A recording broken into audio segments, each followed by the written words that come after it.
like 2000, and he looked down and just took off running with the puppy. We are live. Welcome to the Iron Lords Podcast, episode number 38. It is another glorious Sunday, and we are back at the round table on the Lord's Day. We've got two very special guests, Paris Games Week, the eve of the Xbox One X, and of course that Curse of Osiris DLC to discuss, so we're going to get right into it. I want to introduce a Lord whose opinions in multi-platform gaming I have tremendous respect for in these Twitter streets. This Lord is a member of two very respected podcasts in which his critical and balanced thinking always shine, is super talented, and is also my fellow brother in iron. Introducing the senior writer / graphic designer of the Real Games Media podcast and panelist of the Basement Radio Arcade podcast, finally making his long-awaited ILP debut. My man, Lord Eric Jackson. How are you doing, sir? What's going on, everybody? Yo, I got goosebumps off that intro, bro. Like, real talk. Been waiting you for a minute. What's going on? Oh, man. Happy to be here. You know, I was glad when they said unto me, let me come into the house of the Lords. Let's go. Right. Yes. Right, you love it, what you do. We like what you're doing out there, man. And Appreciate it. big fan of, good follow on Twitter, y'all. So make sure y'all follow this brother on Twitter. He's really good. A lot of good opinions. Yeah. Real cool guy, man. So glad to have you. Appreciate that.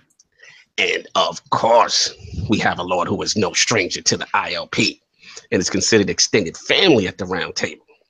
This Lord always fights the good fight in these gaming streets through the use of his amazing platform, where different opinions are encouraged and real gaming discussions are promoted in a very positive and constructive light. Introducing the creator and host of the Basement Radio Arcade podcast, the media bias and fanboy destroyer, and our fellow Lord from the golden era of the culture, those amazing arcades, my man, Lord Brap. How are you doing, sir? I am doing fantastic. And I got to say, I love that intro. Woo. Fanboy Destroyer or Slayer, was it?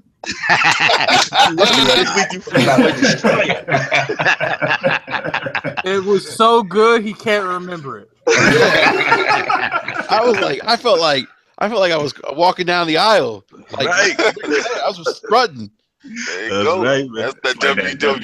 Introduce me. I see you a Lord out here on these Twitter streets. I had to acknowledge it. Oh, man. No doubt. How you doing, sir? Everything good? I'm doing well. I'm excited to be back on the Iron Lords podcast. You guys, much love. I really enjoy what you guys do. You guys are one of my favorite podcasts. I also want to give a big shout out to Addict because he's helped me a lot on Destiny, even though I haven't been on recently on Destiny. And big shout out to Channel 5, those clan rewards. So thank you guys. I haven't touched Destiny in like 2 weeks. No doubt. Good to have Brap back in the building. The good fellas are here. Eric Jackson. We just missing B Money. Yeah. All the good fellas. Shout out to B. Shout out to B Money. He's in the live chat, I think. Or He's in live chat. B Money's in live chat, baby. All right, that's what's up, man. I know we gotta get B Money back on again, man. That's the homie. And of course, we have the usual suspects at the round table. My co-host with the co-most, my brother from another mother, and the howl of the young wolf, my man, Lord Addict. How are we doing, sir? The Lord of Sleep. I told you need to stop with that Lord of Sleep fiasco, man. I appreciate everyone that came out. Sorry I missed last week. Oh, man was sick. Throwing up on his deathbed, man. He had to rest up. He had to save his energy. We're happy to have you, man. Are you feeling better though? Because I know you weren't doing good. Dreamcast God missed you, man. He really did. Yeah. Oh, okay. As of right now. There it is. I'm okay. And of course, our most technical gaming lord, the solo gamer who lives for the single player selfish experience. Consistent online Switch profile this week. My man, Lord Sovereign. How are we doing, sir? Doing fantastic, man. Great, man. Counting down. I don't know if everybody does what I do, but when I'm about to get a new console in the house, I clean the house from top to bottom. New baby. It's like a new child, right? It's like a new baby coming to the house. And got disinfectant. Can't get it sick. King dropped that stimulus package off. Oh yeah.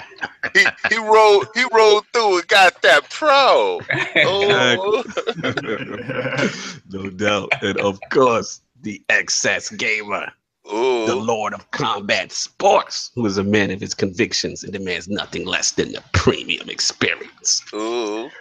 Beloved Lord King, how are we doing, sir? Man, we're doing fantastic. And speaking about combat sports, I got a tag team partner with me today because yesterday New York City was on fire. You had Barclays Center rocking with boxing. You had Madison Square Garden killing it with the UFC in a much anticipated match that I wanted to see. I'm gonna do boxing real quick, and I'm gonna let my co-host with the co-most jump in on this. Yo, UFC is crazy. Yeah, UFC is crazy. Let me tell you something.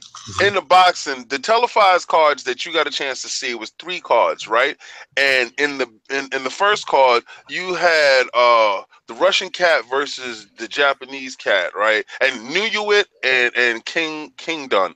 And I'm sorry, I'm new to these characters. I've never seen them before. They gave me the most enthusiastic, spirited fight. Like for a non-pay-per-view fight I've ever seen. It was beautiful to see. It was magic on the floor. And then the next fight, you had Sean Porter versus Adrian Granados. That fight was epic. Question: who's the dude on your Twitter line that got stretched through the rope? All right, that's where we get to next. Okay, we get it because I need to know his name. Who's the dude that did that? All right. This is where we going next. Now, the last bout of the evening, this bout was anticipated because you had Deontay Wilder, the heavyweight WBC heavyweight champion, versus Berman Stavern.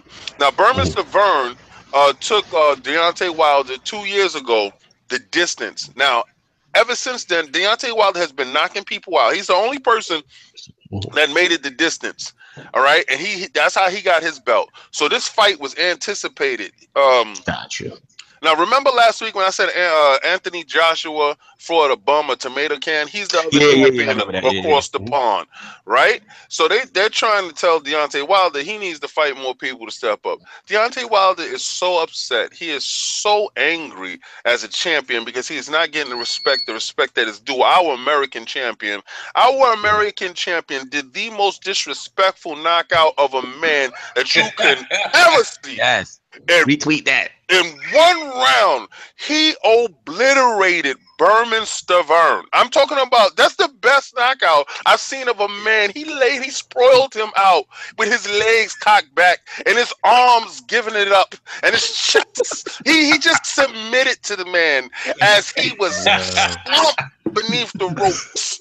It was the most disrespectful knockout that you can see. D-Money in the chat said Wilder's a straight savage. Yeah. So I gotta watch this guy. Because I'm a fan. Whoever can do that to another man through the rope, I gotta follow now. Stavern looked like a crime scene chalk outline. Yes, I don't like to use the word murder, but yes. Wow. Yes. I gotta go back and I didn't get a chance to watch it last night. Wow. I gotta go back and check it out. I gotta see it. Please, Lord Cognito, please elaborate on the UFC. UFC was fantastic last night, y'all. We had so many title fights. The titles changed hands. A lot of dominant champions came back. I got a shout out to TJ Dillashaw. He put my man Cody to sleep. You know, I mean, I was surprised by that. I'm a big Cody fan. No love, man. He got caught out there, man. Cody got caught, and I got to give it up to TJ Dillashaw. That was one. The second one was Joanna, the female. I forgot what way she is, soft, but yeah, she got slept too by this other chick, Rose. That was great. Yeah, she was a huge underdog. Yeah. Rose Namajunas. Yeah, she made her tap from strikes. I never seen that in a long time. So that was funny. And of course, the legend, GSP, coming back, who I doubted tremendously. Wait, time out. You got to tell them what I said in the beginning of the day when you was in the house. King called it. We was talking about the fight, and I said, listen, under normal circumstances, GSP would destroy Michael Bisping. It don't matter in what era. He's just that talented. He was the GOAT, one of the GOATs before he left. But 4 years off, the game has changed you by this guy. He's fighting a bigger guy. He came out there. He looked good. He had Freddie Roach from boxing in his corner. The boxing was tight. And then once he got him down, he put that joke on him. It was over. That boy was asleep. He put him out. Yeah. Yeah. Bare naked choke. You gotta stop calling it the bare naked choke. It's the weird. No. You know why I gotta say it's the bare naked choke? Because these guys is semi-naked, and he's behind him, and it's bare and it's naked, and he's upon his throat. Yo, I have to admit though, he looked a little round. I mean, he had a little extra cheeseburgers, while he was away. Yeah. And I noticed that he was a little winded. So I said, I don't know if you get to round 3. I don't know. Yeah, because he's got all that muscle. People, like you said, Sal, like when you put on all that muscle, we gotta see how you do in rounds 2, round 3, late rounds to see all that oxygen. My man was not trying to hear that though. Yeah. So shout out to GSP, amazing night in combat sports. It was definitely real fun. If you missed that card, check that card out. It was a vintage UFC card. So what you saying? GSP looked across the ring and saw Captain America. Yo, he went all in. Okay, I want to address a couple of things. I'm going to address these things. All right. And I'm glad to say I'm addressing the things because Brap is in the chat, and Brap can understand. We grew up in an era when we went down to the arcade and we challenged the best. We put our quarter up there. We looked him in the eye while he was knocking people out. Street Fighter. We was like, yeah, let's do it. And win, lose, or draw, yo, we held our head up. We was like, yo, good one. Catch you later. We go back, hone our skills, and another arcade, come back to the champ, see the champ on another time. What I've noticing with this new crowd, these weirdos, y'all are weirdos. Y'all are scared to take a loss. You're scared to get out of your box, and you're living vicariously through others. Be the hero of your own story. Don't tell somebody else's story. Tell your story. Don't let another man bring you down by you feeling that you were riding his coattails. Ride your coattails. Facts. And I say that to say this. The fakes and the phonies out there, I know you, I see you, and I curb you, I put you to the side. If I tell you I miss you with that, I miss you with that. Because that's exactly how it is. A man challenged me, and I took that challenge. He set the parameters, and I didn't care, because I'm a lord and king. So I stepped up to the plate, and I lost. And if your heart left with that, then your heart need to go with that, because my heart is still in my chest. Certain people. Now, it sounds personal. Now I had another bet with an individual, and it was basically a brotherly bet between my brother. And another man jumped in, and I respect his hustle. I respect his gangster, and I love the fact that he jumped in and he put his face out there, and he was just like, "Yo, I'm down with that smoke too." And I said, "Yeah, I accept your challenge." All the way to the end, I'm holding out. But it didn't go that way because I thought it was going to be a different situation. But I say this to say that us at Channel 5 and the Iron Lords, we accept every challenge without fail because we are born like that. Still sharp from that claw, baby. Come from that claw. You understand? So you guys living vicariously through others, please be the hero of your own story. Step out of your own box. Don't be afraid to take an L. And stop riding other people's coattails and be quick to... Everyone's saying don't be afraid to take an L. He's definitely the one not afraid to take an L. Don't be snickering on the side. Anchor Man in the chat said kicking his feelings over me giving him... Actually, I don't know why somebody's taking it personal because there's other people that I'm talking about. But if you feel away, brother, eat that up. Eat that sandwich. Words from the king. I want you to still be a fan of me. Because listen, I'm gonna take challenge the king to beat Fallout 4 this year with all the DLC too. I'm done. Can I get a king? Can I get a king of L in the comment section? This is exactly the individuals that I'm talking about. So I want you guys to understand out there, really, because a lot of people listen to our podcast, and I don't want y'all to be afraid to go and challenge yourself. Be an individual, be different. Don't follow the herd. Walk away from the sheep. Facts. Let's do it. Mm-hmm.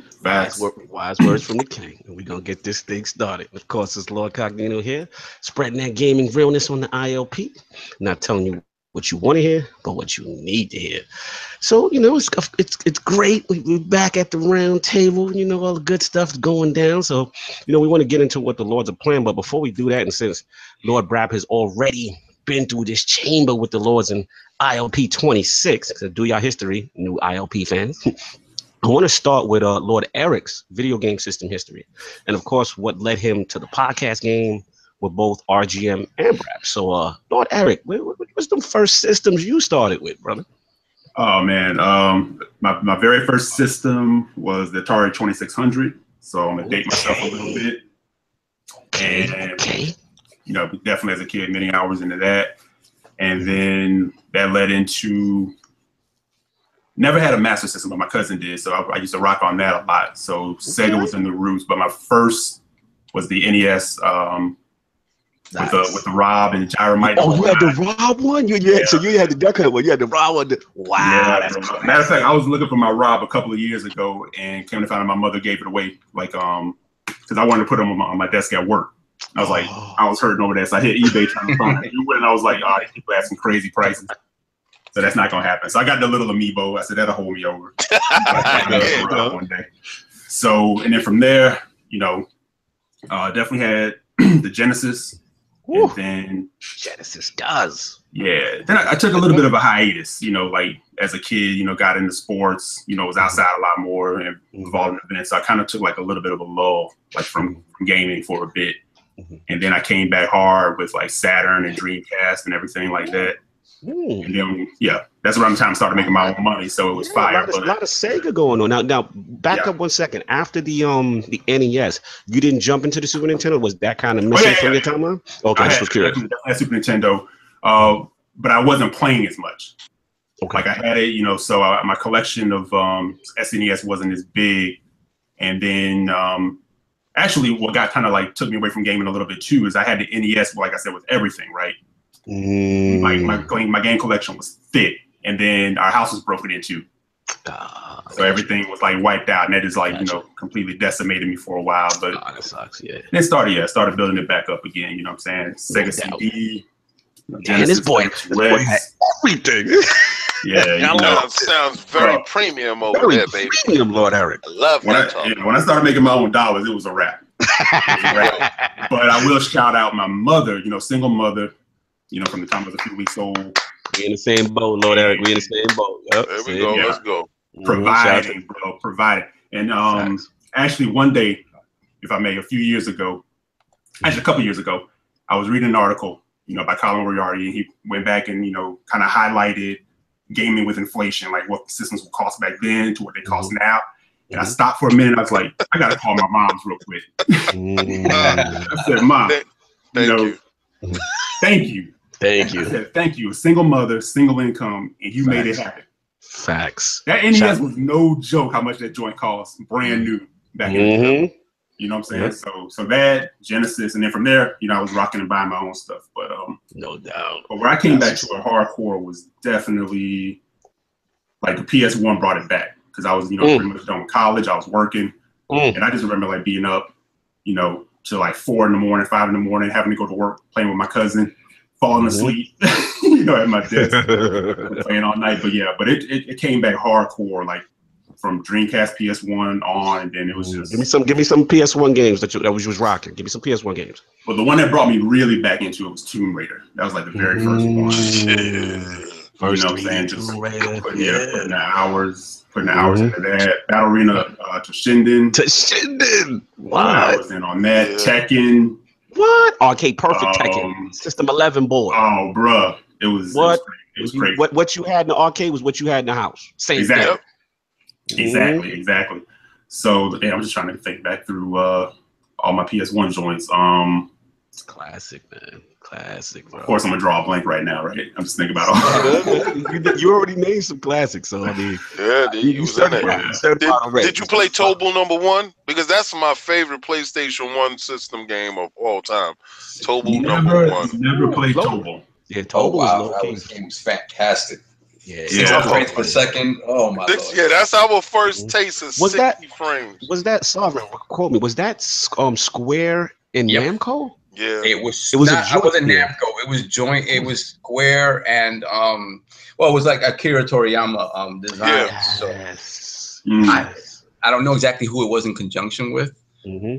I don't think it was somebody else they partnered with, but it was an amazing, game. PS1 was low key one of my favorite Sony systems. Hey, somebody in the chat, look up Tobal #1. Tell us who Square partnered with. Yeah, we got to find that out, y'all. That was a classic, man. PS1 classic, definitely. So and what's funny is like Dream Factory and Square. So it was developed by Dream Factory. That was it. But I mean, again, it was just designs by Toriyama. Gotcha. Go ahead, Lord Eric. Finish up. Oh no, but I'm saying like it's funny how gaming tastes change, because back then I didn't rock too much with like turn-based, so I kind of missed out on the whole Final Fantasy thing. But I'm coming back around to that now. But I rocked it like Crash, but Metal Gear was my joint. I mean, Metal Gear was a game changer. Class for a lot of people. You know what I'm saying? Mm-hmm. You kind of go back on that. It's relevant after you said you missed out on Final Fantasy. You turned his mic off. Hey, that's that honesty. You're gonna always get that honesty with me, man. So, but the respect is there now. Like I said, that's the beautiful part of it. Being able to go back now, it's never too late. You know what I'm saying? So, facts, man. Yeah. Loving that history. Love that. It's good to hear. I was always curious about it. And like I said, it's very certified. I've seen a lot of classics being mentioned. So we respect that. And then real quick, as far as the what kind of led you into the podcast game? Because obviously you went two of my favorite podcasts, you know what I'm saying? RGN and of course the Brap in the building himself. So what got you started with that? No doubt. Yeah, my first foray into podcasting was with Miss Bella Rise, we were doing back then it was EXL. Before we merged into the RGM thing, we were doing the EXL podcast and doing the developer podcast where we were talking to like industry people and stuff like that. So that was like my very first podcast. Gotcha. And then from there, my homeboy Enrique here, approached me about when he was starting up, the Basement Radio Arcade podcast. Just hit me up one day, which was, a huge honor, you know what I'm saying? Because I was like, at that point, just kind of like running around Twitter, here and there, meeting, cool people and stuff. But asked me to kind of come on as a guest. Nice. And then like the rest is history with that. Nice. And then bouncing back and forth between, RGM and Brap. Led me here to now chilling with the Lords. That's what's up. You got like a little Lord Addict going on. You co-hosted two hot joints. You know what I'm saying? Wearing different hats. I respect that. That means you hot out here. Yes, sir. And my theory is, like as far as Twitter and podcasting goes, just try to keep it real, say what what I want to say, but not be disrespectful to people. You know what I'm saying? Because at the end of the day, it's like, I try not to I'll clown and I'll goof, and I hope that's what people take it as. You know what I'm saying? Like I don't hate on any system. I don't hate on what anybody wants to play, anybody wants to rock on, but I will goof on people who act stupid. Absolutely. So get these goofies. Yeah, and that's basically it. I call that the Brat syndrome. I respect that about you, Lord Eric, because at the end of the day, one thing I do respect is that even though you may not be a fan of something, you don't ever hate on other people's happiness or enjoyment of whatever that is. And that's why I say, you know what? I respect that, brother, because it's hard. I notice in this culture that they, I may not be a fan of whatever genre or whatever, system, but if I'm seeing a group of people having so much enjoyment, I'm like, you know what? Shout out to them. They're doing it. And I see you me and you mirror that. So I always wanted to shout you out for that, and Brad too, of course. Thanks, man. Absolutely. So and that's it. It's like if I say something and you get twisted about it, I'm coming at you. I'm gonna goof on you. nothing I say should twist you up on what you love. There's nothing anybody can say that will take away the enjoyment of gaming from you. Exactly. No man should stop your enjoyment. Facts. Exactly. If you let somebody do that, you deserve to be goofed on. I lost relationships over Saturdays. Yo, they didn't believe that a group of men could just be in the house playing games for 12 hours. And like they for some reason they thought women was walking around in scantily clad clothes serving us tea and crumpets or something. I don't understand it, but trust me when I tell you this, it was just us sweaty men's up in the house. I'm done. And on that note, what the rest of the Lords are playing. Well, shout out with Lord Brap. What you been rocking this week? Well, you know, I've only been playing Wolfenstein, the new Colossus, and wow, how did you get an advanced copy? Lord King doesn't exist until November 7th. Continue. And Mario Odyssey. So those are the two games I've been playing. Both are very, very good games. This is the best Wolfie that I've played, and for me to see. And I don't want to spoil it for anyone who hasn't played it, but the way they've kind of developed BJ Blazkowicz's character in this game is just awesome. I mean, and I come from, you know, playing the original Wolfenstein on the PC back in the early 90s. You know, veteran strikes right there. I would say BJ is probably one of the better written characters today. Now, and that's great. Considering his origins, that is crazy. I know. That's crazy. Anger Man in the chat said he said, I believe y'all mean the game of the year. You know what?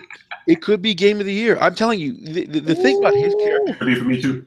He's such an iconic character when it comes to first-person shooters, and like I was expecting him to kind of, or I should say not him, but the developers to kind of just feed that stereotype of this, you know, like Duke Nukem type character, this big guy's all brawn, he's just running and shooting people.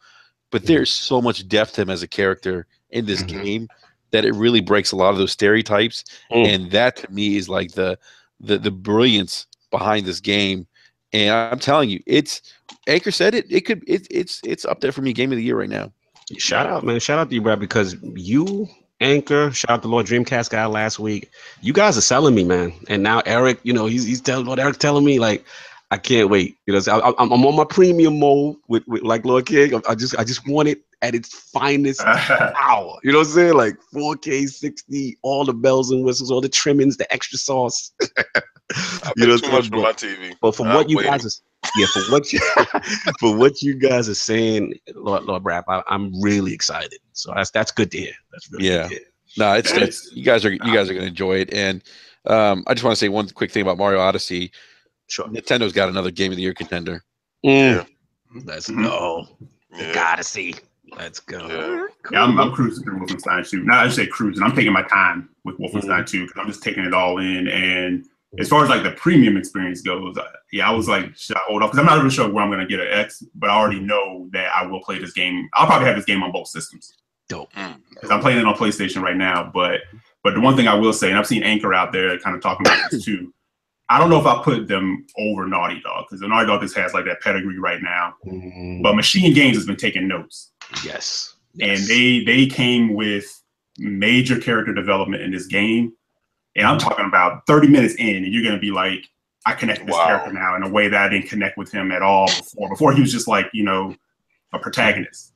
Now he has a soul, and now he's a character.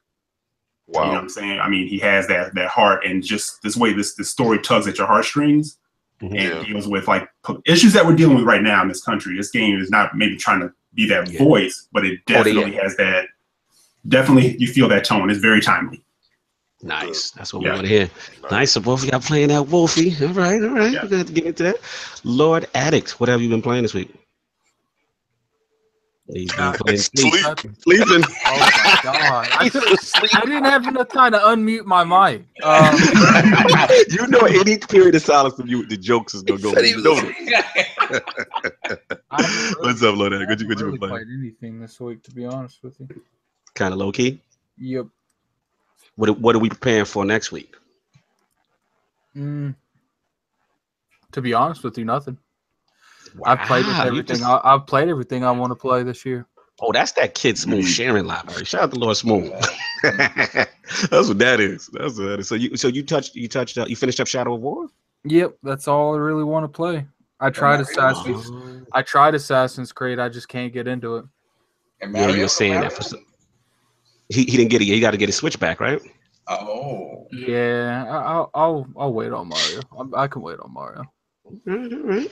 Nothing we're anticipating for the November. Nothing. We good for the year. I think I want to go back and play the expansion for XCOM, but besides that, that's about all. All right, fair enough. You got to get that. What is it called? The I know it's called Curse of the Exiles or whatever it is. They got to stop $40 asking for $4 though. That's ridiculous. But anyway, no doubt. The big money's coming at you for hating on Assassin's Creed. Shout out to Sam Tober in the chat. Lord Solve, what are we playing? A lot of Mario, man. I'm nearly 300 moons in, and I'm in the snow level right now. So I mean, I've been staying as long as I can on the levels, getting all the moons. And I know there's some that you can't get till you finish the game. But I'm trying to get as many as I can and just having a blast with it. The game is fantastic. And yeah, just waiting, just excited to play Wolfenstein and Assassin's Creed on Tuesday. And get into some of the back compat stuff and see how that stuff looks. Facts, no doubt. Lord King, what are we playing this week? Hey, yo, I'm playing Destiny. I had to leave that clan that I was in because anytime the rhetoric is going to be Destiny is dead, I don't want to be a part of your clan. So it's not dead. I routinely run people through nightfalls, through raids. I help all those who need help. I need help. If you got ways to show me how to do things, I'm constantly learning in that game, and I can't not learn enough from that game. So it's not dead for me. I'm sorry. I made $100 purchase. I'm gonna rock that game till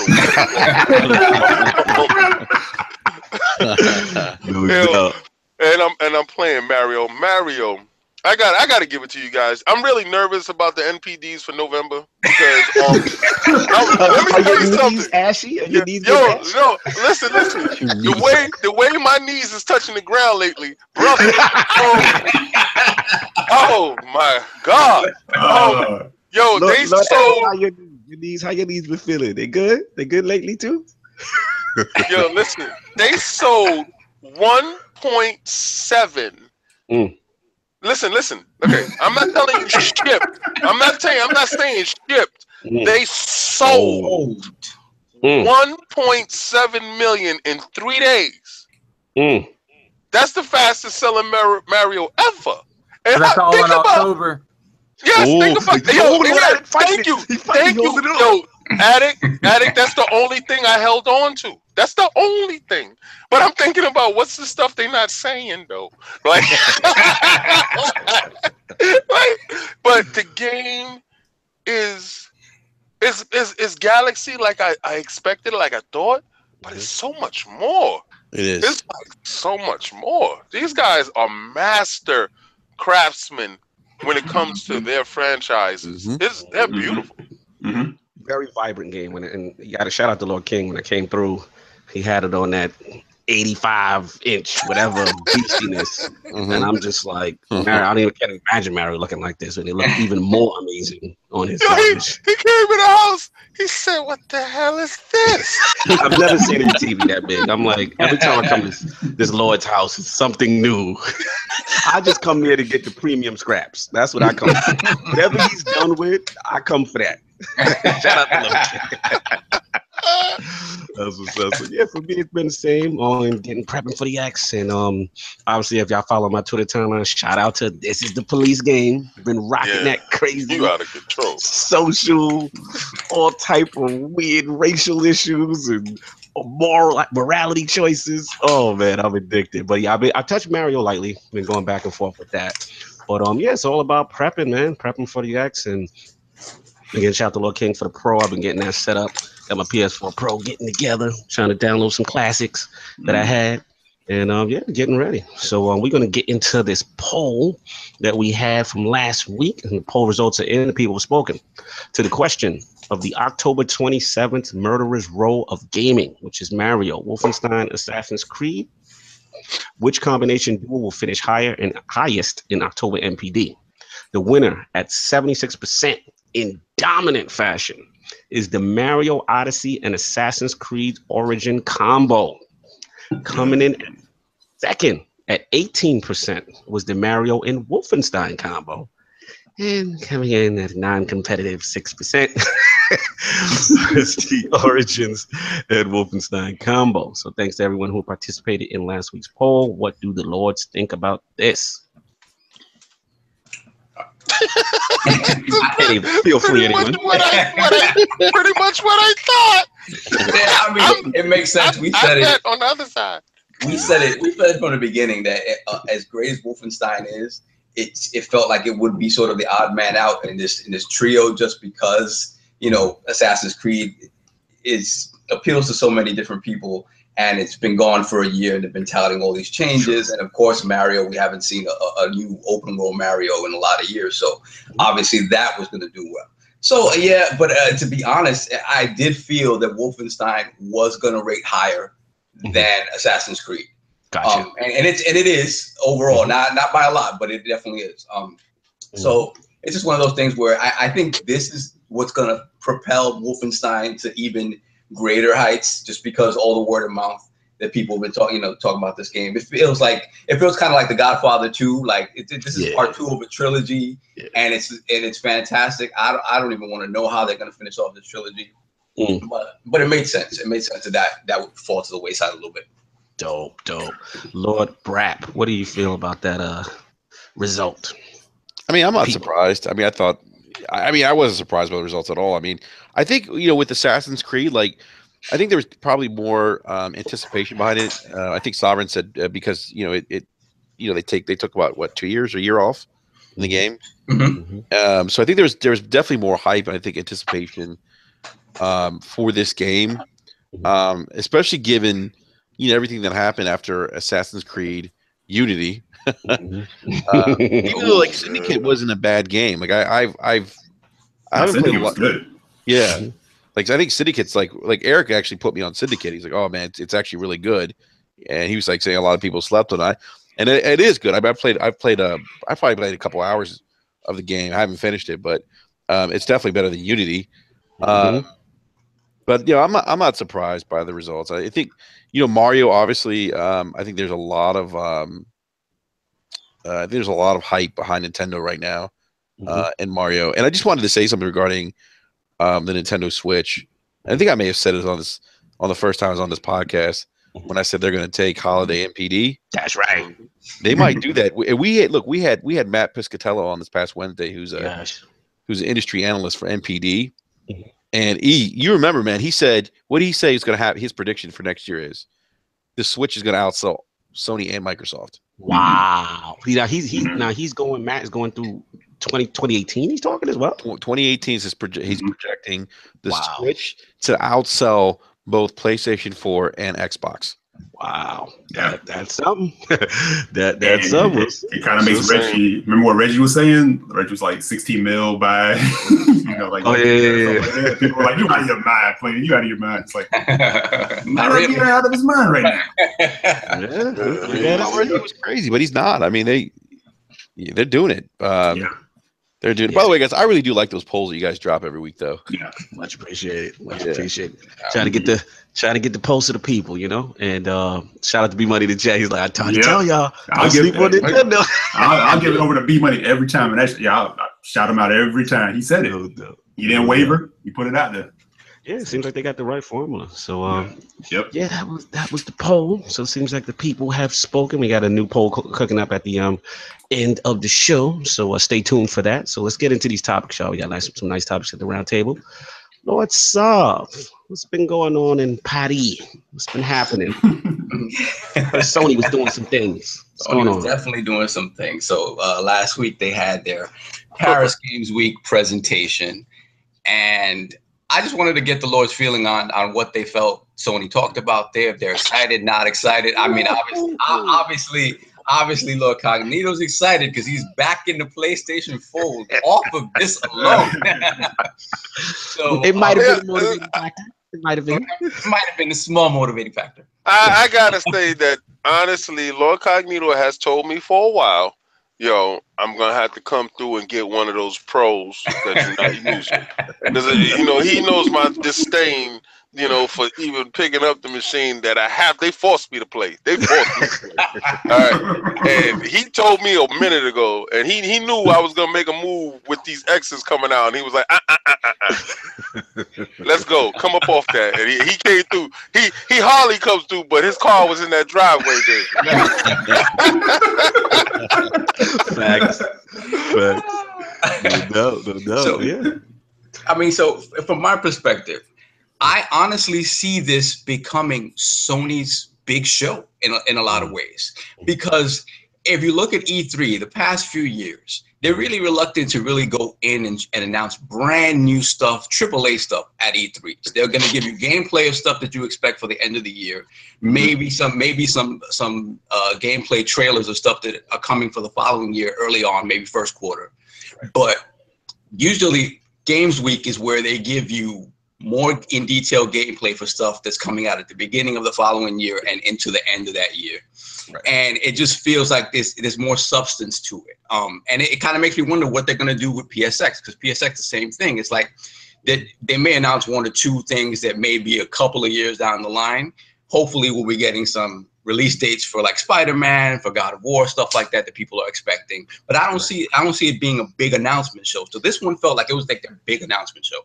Mm-hmm. So honestly, I'm impressed with them. I've talked about how they follow this same formula all the time for their AAA games. So this third-person, over-the-shoulder action adventure with RPG elements and loot elements, and you whip it up in a blender, put a different skin on it, and boom, you got a winner. And the fact of the matter is that they do. I mean, I'm excited. I know exactly what they're giving me, and I'm excited to play it. So I can't fault anybody for feeling that way. The AAA stuff looks fantastic. I like the fact that in the pre-show, they doubled down on the indie stuff. I think they made a big mistake kind of downplaying indies when it was just a sign that they were going back to that hubris that kind of got them in trouble in the PS3 era. And the fact that they shot down the indies that helped them so much at the launch of the PS4. So it was exciting to see them come back and talk about Spelunky 2, talk about Guacamelee 2, and a couple of cool new games that are coming out. What the heck? The Hong Kong Massacre, the Concrete Genies. Yeah, that Hong Kong joint. That's the one. It kind of looked like a It looks like Mr. Shifty John Woo. Yeah.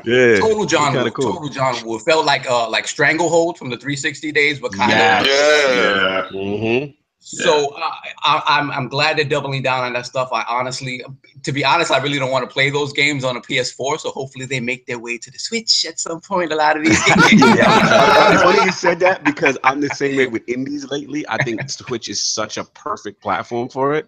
So it's harder for me to play indie games on like my home consoles, kind of thing. But I hear what you're saying. They looked real good, man. They looked real good. They absolutely did. And then they doubled down on the VR.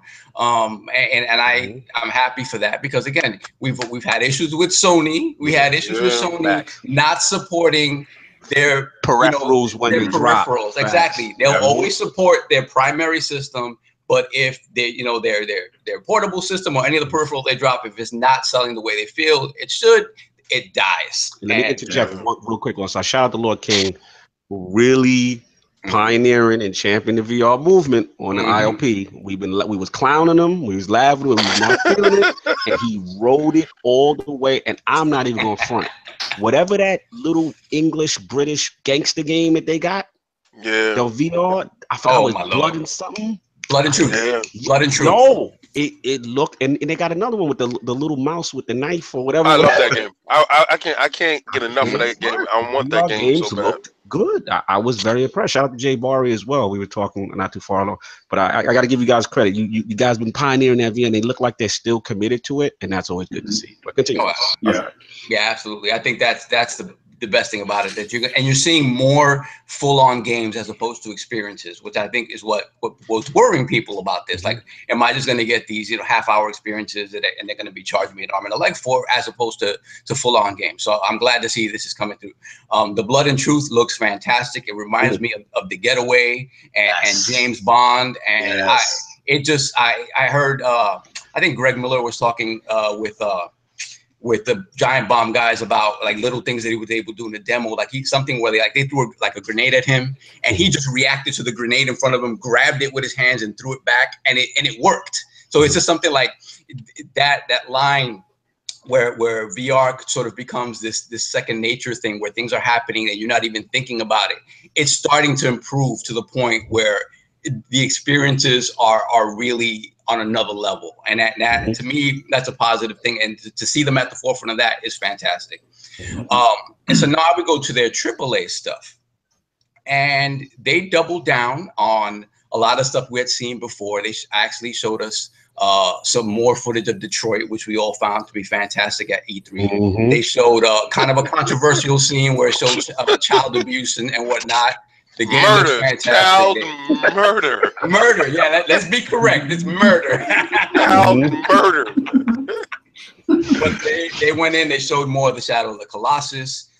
They showed more of the God of War. And to me, the big one, we'd all been waiting to see, or besides The Last of Us 2 and the controversy behind that, we all know about that. The Last of Us 2 is still looking fantastic. But Sucker Punch has been kind of MIA for quite some time. People didn't know what they would come out with. And we have Ghost of Tsushima, which looks, oh my Lord. Last week we talked about piecemealing Capcom's IP, and we brought up Onimusha. Yes. Besides not having, the zombie, the zombie stuff in it, just the setting alone, the feudal Japan setting is what. That's it. Feudal Japan, samurai. I'm in. Whatever. I don't care whatever's going on. The fact that they're taking a realistic approach to it, kind of, and the fact that it's a samurai basically that's forced to sort of leave behind his creed in order to protect his land, and he's gonna walk that line between samurai and ninja. That is crazy. I got Tenchu vibes. Oh my Lord, did it get Tenchu vibes? No, yes, sir. Funny you said, but that's my heartstring right there. I'm a big Tenchu guy. Oh, we love Tenchu. I remember they go that route too with stealth. I was the first guy. I brought Tenchu. I brought the Japanese to the house. Yeah. Marcel was the introduction to Tenchu. Yeah. Oh my Lord! When everybody jaw dropped to the floor when we started playing that Tenchu. And we just Yeah, when he got his first little murder on from the sneaky, we stopped. Everybody was like, we all went out to get, our Chinese food, right? You got to set it up, Sovereign. We went out to go get our Chinese food. So this is amateur hour, right? At this time, we dumbed down from either Madden or the wrestling. Wrestling. It was like wrestling at that time. So, Sovereign's like, hello guys, I got a game, right? So he's like, all right, let's put it in. While everybody's eating, he's playing this game. And he snuck up on a dude from the back and slit his throat, and the blood. I said, "Oh my God!" All the stuff gamers like, the stuff gamers love. It was Metal Gear before Metal Gear Solid, so it was the first one to do it on there. And we didn't care. Back in the day, we would play these games. We didn't know what the menu said. We didn't know what the text said. We was freestyling off the rip, like we didn't know what we was doing. Use that. To get those vibes from this game, I think it's just perfect, and it goes back to what we said about Sony. We can say whatever we want about Sony and how they announce games 5 years in advance, and that's how they get over because they keep people excited. But the stuff takes forever to come out, but it does come out. They hardly cancel anything. So I mean, they've perfected this formula. And they just continue to deliver on it. And the fact that you're getting people back into the fold that had left the fold proves it. Like they're very good at what they do. They're very good at promoting their games and showing their games in the best light to get people excited.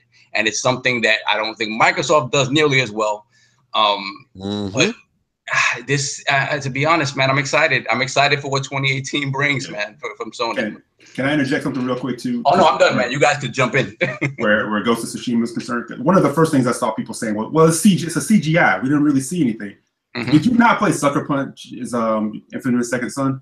Oh yes, Yeah. absolutely. You would be hard pressed to go from what was CGI and that to the actual gameplay. So Mhm. Yeah. when you have a proven developer working on something, you can almost kind of bet what you're looking at in this CGI, and I'm throwing up air quotes, it's probably going to be pretty close to what some of the gameplay is going to look like. Absolutely. So yeah, so I don't know why in this culture we have this tendency to like start downplaying right off the rip as opposed to being excited. Like I'm hearing Simon talk about it, he's being excited. Remember when gamers were excited? Yeah, Exactly. And what's more exciting is you remember they've been working on this game for 3 years. This game's nearly done, guys. It's not 2 years out. This game is almost done.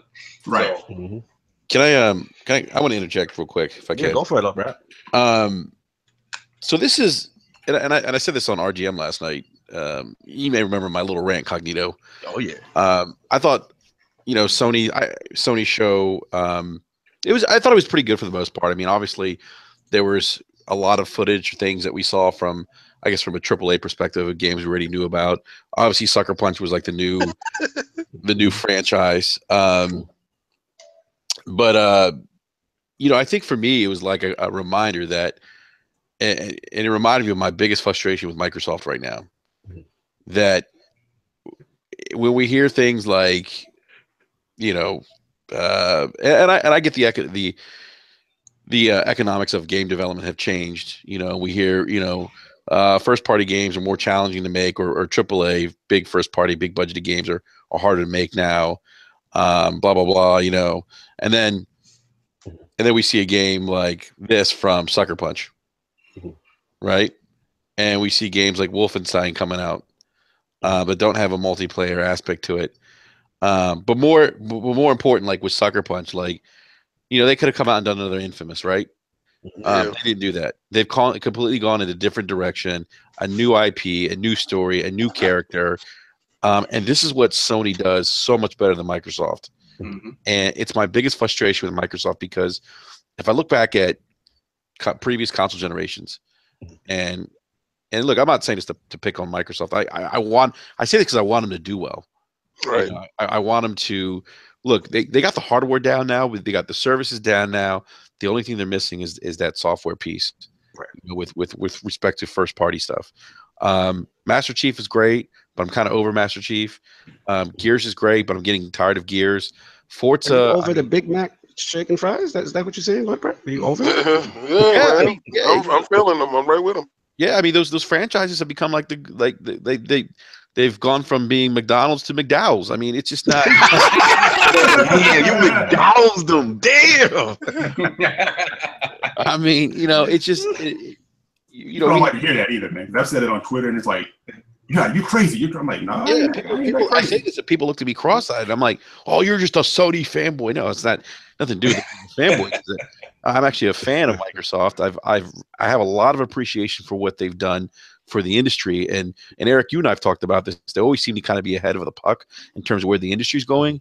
They did it with the original Xbox. I remember they got hammered for putting in an internal hard drive. People are like, well, why? That thing's gonna, that thing's gonna. They got hammered for Ethernet port. Yeah, they got hammered for Ethernet port. They got hammered for Xbox Live. They got hammered for voice chat. But they're always ahead of the curve. But even back then, those consoles, the OG Xbox and the 360, you could always point to specific titles that came out that were exclusive to those platforms. Mm-hmm. You could always go back and think about, oh, wow, man. Like, remember that game? Remember when Gears dropped? Remember when the first Halo dropped? Remember when you popped in Halo for the first time and the OG Xbox and that music came on?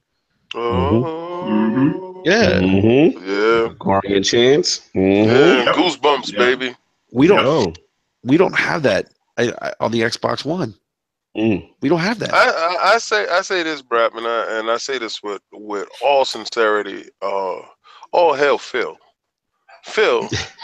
And I know people are like, oh, you're a Phil stan. Look at you. Even your gamer pick got Phil in it. You love him.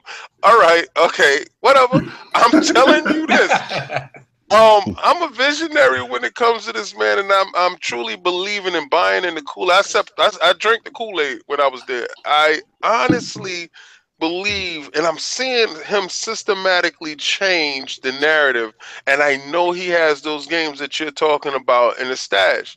And when they start to hit, they're gonna come and they're gonna come with full force because he got his system. It's kind of weird that the Xbox One S and his name is Phil Spencer. I'm just saying. You got your third eye open. I'm just saying that, you know, he just putting his stamp on it, you know, the Phil stamp with the S, and you know, and the X is coming, and it took the ball out of these guys' court, right? All right, he's giving us pride back. Once you instill pride in the crowd, then you can rally the crowd. They took a game that they could have pushed out. I thought like Sony was gonna do Spider-Man and push it out, right? And just because to capitalize on the Spider-Man movie or the Blu-ray, when it didn't come out, I was surprised. I was surprised Spider-Man did not launch around the time of Homecoming, the movie. I admit, I thought they would use that as an opportunity, a marketing opportunity. And once Microsoft decided to push back Crackdown because it didn't receive that level of enthusiasm that they felt was warranted with the title, and they wanted to be a success, and they pushed it back. I said, okay, they're on that path that Brap is talking about. They're on that path of bringing back the fundamentals and that enthusiasm back to the games, I believe.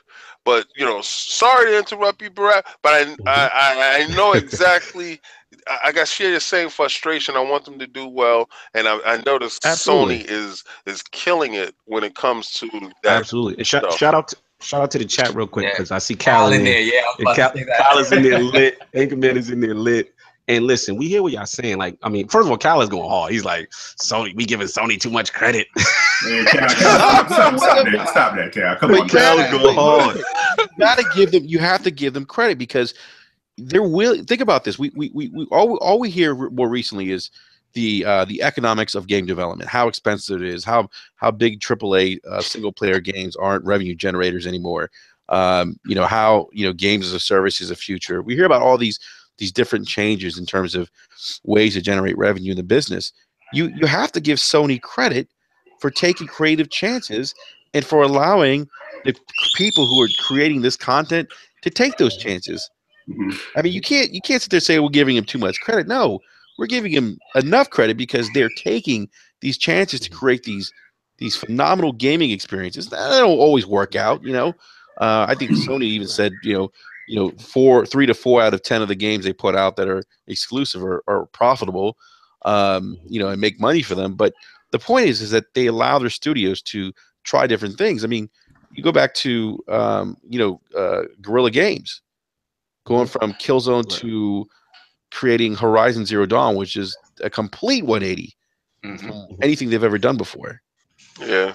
I think part of what Cal mentions there is that at the core, they're not the most fun games to play. And to a certain extent, I can understand that. Like some certain games, like I'm gonna be honest, like I go to Uncharted for the characters and the grandeur of the game, the tech showpiece that it is. I realize that the gameplay in Uncharted isn't the greatest, and it's never been. It's improved steadily from game to game, but it's still not the best in terms of cover shooting and stuff like that. Cal does have a good point. He said they only dropped Horizon and GT this year. He said they're heavily reliant on third party like MS. I mean, yeah, I want to comment on something Anchorman said, and he's saying like, you know, we're giving him credit, but Jesus Christ, he's tired to hear about what Xbox sucks. And we're gonna get into that with the whole, you know, when I get into the next segment. But what I want to focus on is that at the end of the day, what's being presented, is it getting you excited? Is it something that you want to play? If you honestly are walking away from Paris Games Week and saying that none of that stuff interests you, then all power to you. You know what I'm saying? Like, that's not for you.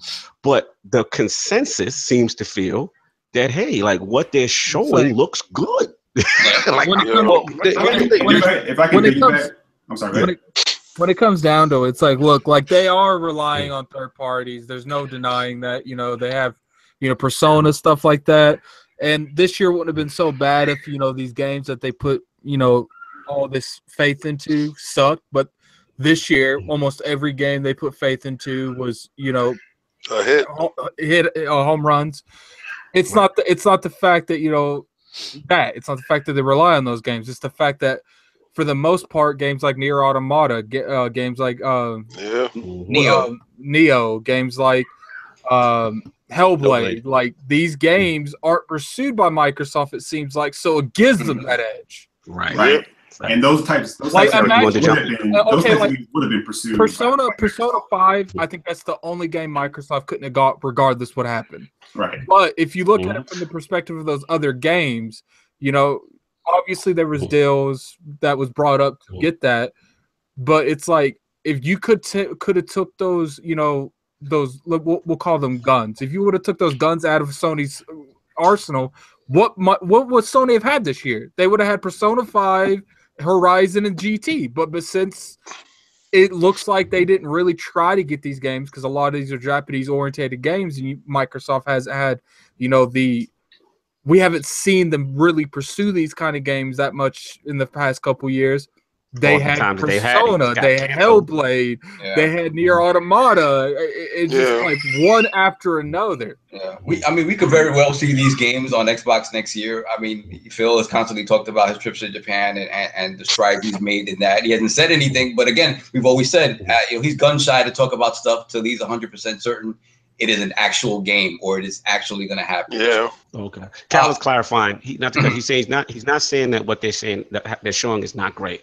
He's just saying that as far as Sony's first party, that's his specific issue. He's saying that in his opinion, Sony's first party isn't that great. I thought that Paris game show was indicative of how Sony feels about the X.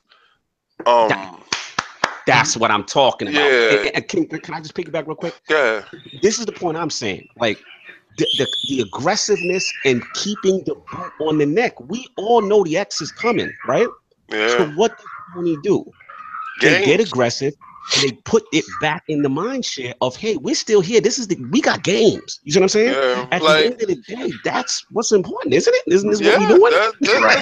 What are we doing this for? Let me tell you. And the funny thing is, masters at switching up the narrative, and Microsoft is like, it's like they're playing a ballet dance, and Microsoft can't catch the steps.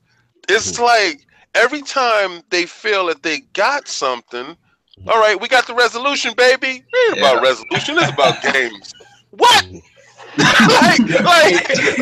It's almost like it's planned perfectly, because if you look at all the X1X reviews coming out now, right, they're situated perfectly right after Paris Games Week. So everybody who reviews the X, right, most people have said, you know what, hardware wise, this is a fantastic leap forward. But looking at Sony's Paris Games Week, the big issue with Xbox, and I've seen it in people's games. Exactly, and I've seen it in people's written reviews for the X, where this stuff seeps in. It's like, well, if you look at Paris Games Week, that's where the issue with Xbox lies, and that's just the narrative. Whether we believe it or not, that's what's being portrayed. My take on the show was, and I saw some controversial things. I saw some beautiful things. I saw competition at its finest. And I'm pretty sure that they drew up a way. They said, well, how do we want to approach this? And they was looking at the narrative of the X. He said, well, you know, Phil came out and punched us in the mouth. Let's go punch Phil in the mouth. And yo, listen, the brutality and the level of content that they were showing, like, I really, honestly, I'm timid. I'm not gonna put that out there. I'm not gonna put that. You will get the game and find out that there's child murder in it later. I'm not gonna put that. We're talking about on the controversial stage. aspects of the trailer. Yes, both, the Detroit with the kind of like spousal abuse, and the Last of Us with the hanging women and feminist feeling away. The pure visuals and the emotion that it brought out, and just your trailer. Without a date, they gave you trailers without dates, but they controlled the narrative, because you're talking about this days after, and you're like, yo, did you see? Like, if you go the wrong way, the child dies. And my child looked over at me like, you gonna play that? I'm like, yes, I'm shallow, yes. But I'm like, yo, I honestly love the competition standpoint. Is they're going to push this industry forward. They're necessary evils with each other. And Nintendo's the wild card. Nintendo's doing things that we don't even think that they're supposed to be doing with a 700p system, 900. And no voice chat. No voice. No, they got no voice chat. And they take the phone out. When you talked about them trying to sneakily get in there and kind of pal up, Yes. they have a Xenoblade Direct coming on the 7th, on the same day They're as like, the X. Nintendo's like, okay, here is the the map that everyone else does. Okay, how much does that cost? Okay, this costs that much. We don't need all that. Okay, we just need this, and this. It's like, but that's like a lot of these features is like been here since 2005. Nintendo, they don't care about that. Okay, we need this, and this. Stop arguing with me. Go make the system. If you build it, they will come. Literally, I watch how my kids. I turn on the Switch. I swear, I could be playing Destiny, whatever. My kids will walk past me. Whatever. I put on a Sony game. I turn on that Switch. They could be all the way up in the damn attic. They will come running downstairs, enthusiastic, wide eye, to figure out what's happening next, Daddy. What's up? Yeah, that's it. Yeah. Yeah, that happened today. I asked my daughter if she wanted to play the 3DS. She's like, no. She's 3 years old. She's like, I want to play the Mario Hat game. Yeah. Cal said he about to trade his pro for a Switch. Especially you got kids, bro. Cal, you got kids. So I understand. I understand. Yeah, man. That's what's going to get moved to the house. But like I said, I just want to wrap this topic. I know we're on a couple of tangents, but I definitely hear what everyone's saying, and I just all I wanted to say is I just want to give credit where credit is due. I personally thought it was a good show. I thought it was a solid show. Yes, there were some things that we already knew about or may have seen before, but I felt they showed more extensive trailers. I'm excited about Detroit, big time. I'm really excited about Last of Us 2.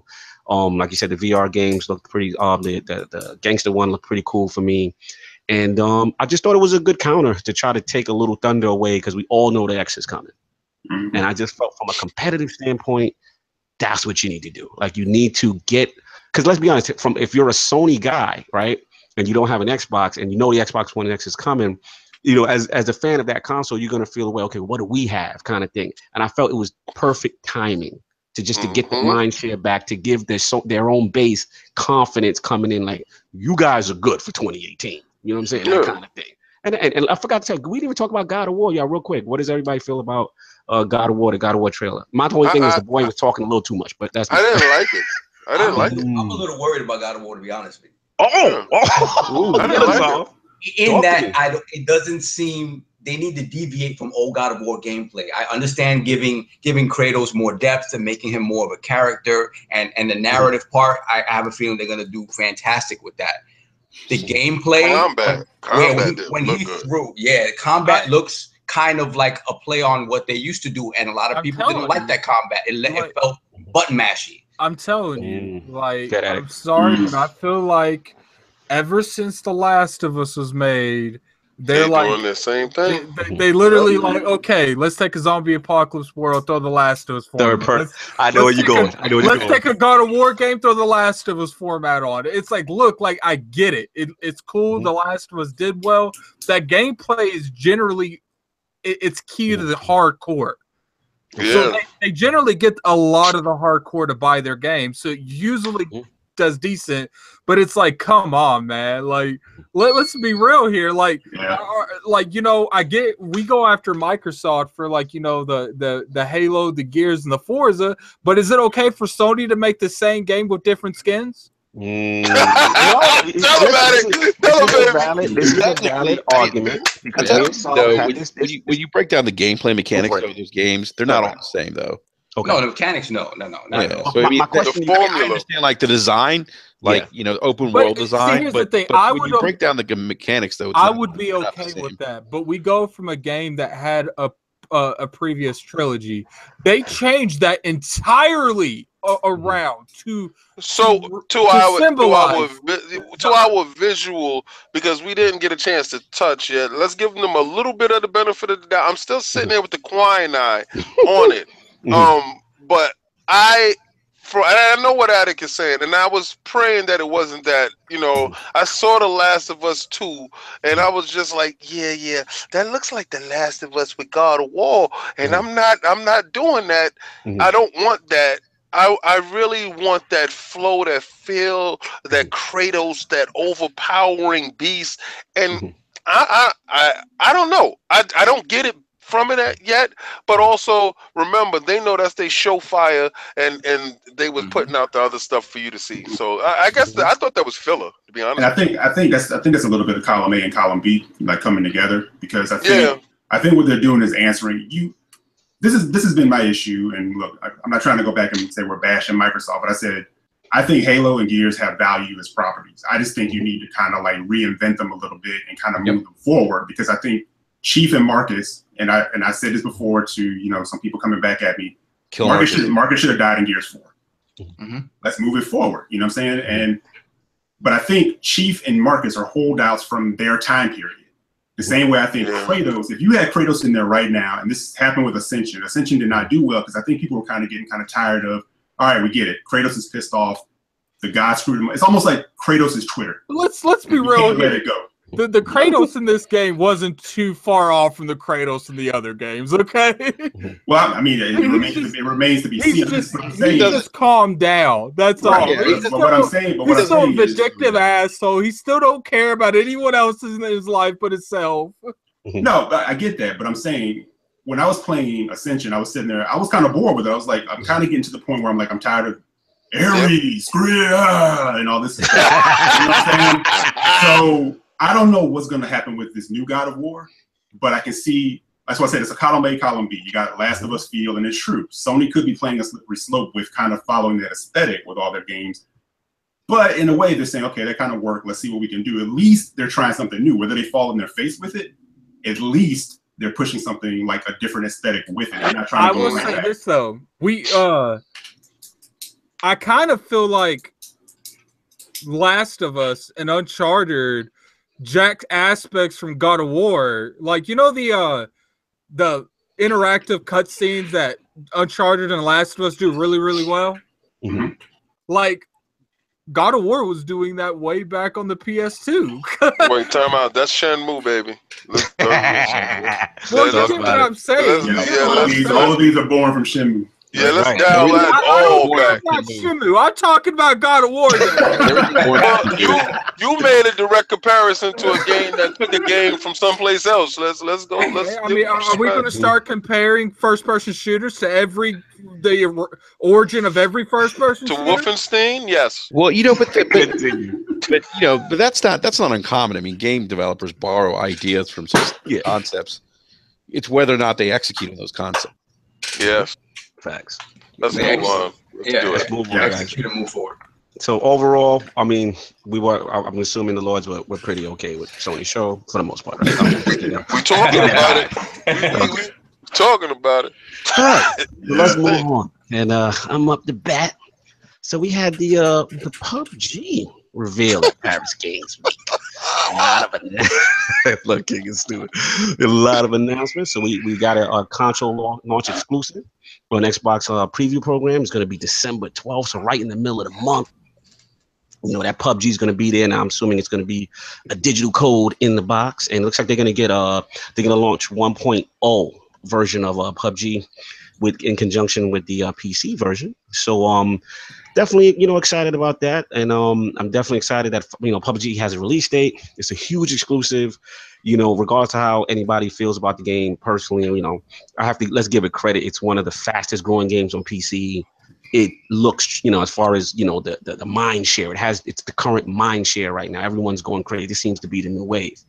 What I wanted to comment on was something that I saw going on during the reveal. And I'm gonna go on a little rant, only for the simple fact that I didn't see too many people talking about it. Now I know shout out to Brap, he's in the chat. He was on my Twitter timeline during the time we were both kind of watching reveal at the same time.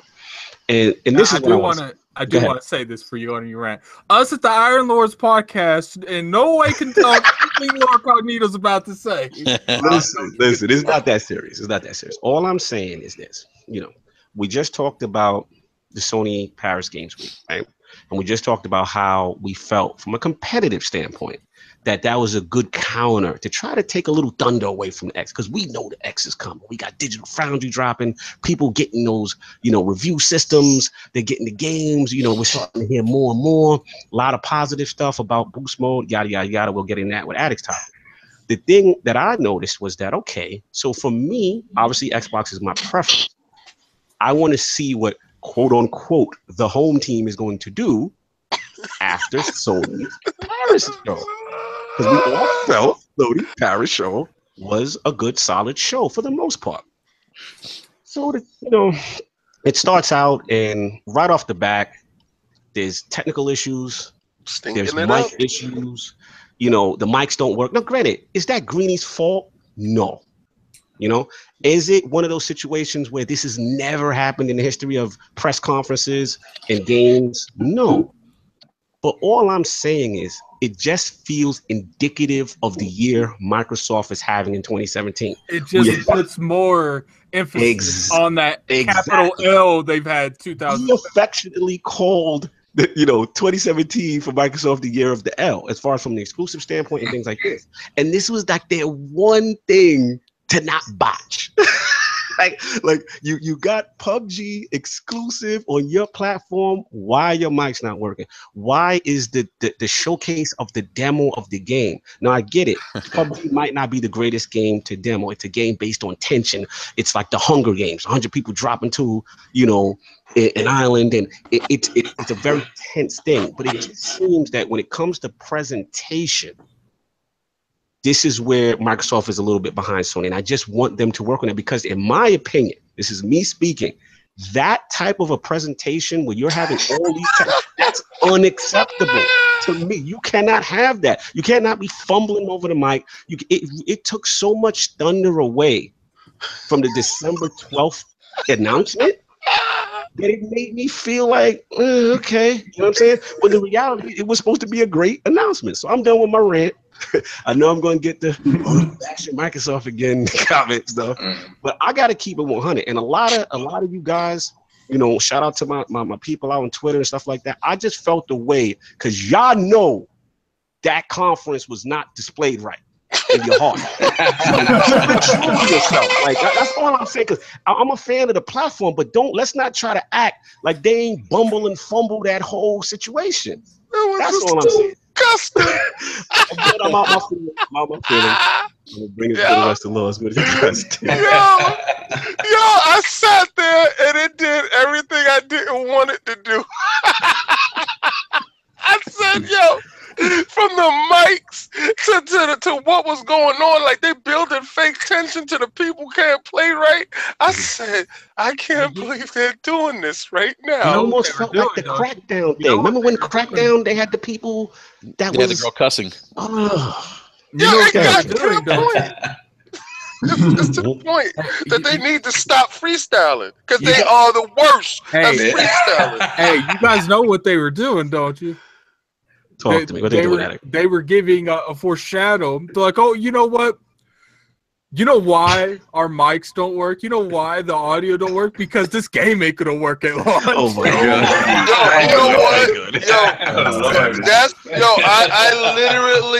I literally understood the knee will be bent at that point in time. When they were doing the game, I said, "Oh God!" The moment you made the bet. It's too bad you didn't make it. Sideshow Bob. No. We can get some bets together whenever you grab those things that you call down there and you ready to walk with them. Whenever you want to grab those things, you want to grab that sack down there and you want to walk with that sack, let me know. But please be quiet. Don't anyway, you want this man act like he's want to bet against me at all?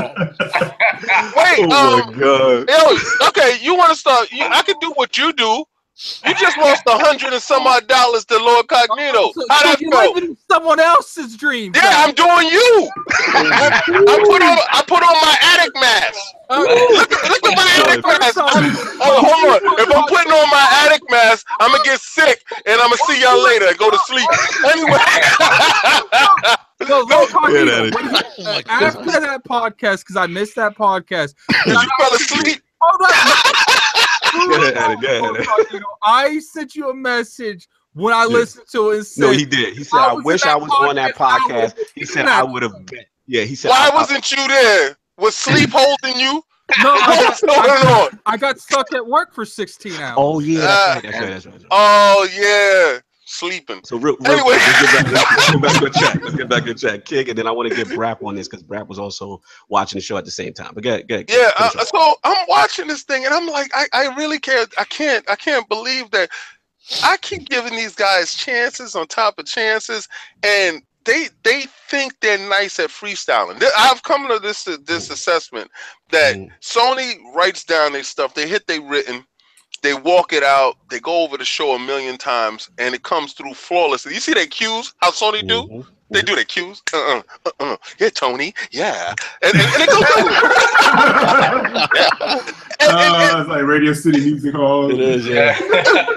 It's like a Broadway production. They got people hanging from the stage like, oh, I didn't even see that. Lord King, let me ask you a quick question. Do you think, and this is what I was trying to make sense of it, right? And again, I know I'm angry and I'm emotional about it, but I was trying to make sense of, do you think it just has something to do with the fact that Sony comes from that movie, studio background, whereas they just know how to present? That is a really good possibility. I think Seamus Blackley touched on that. Hey, yeah, actually, yeah, that's right, Eric. Seamus Blackley said that on a podcast. He said that because I think it was TXR, when TXR was around. They were talking about the whole Sony, like how Sony lets their first party try new things, and he's like, look, he goes, it comes down to the end of the day that Sony's been in the music business, they've been in the movie business, they get it. Well, I noticed that Microsoft is not getting it. They freestyle rapping, and it's not going well at all. Like, how many times do you mess?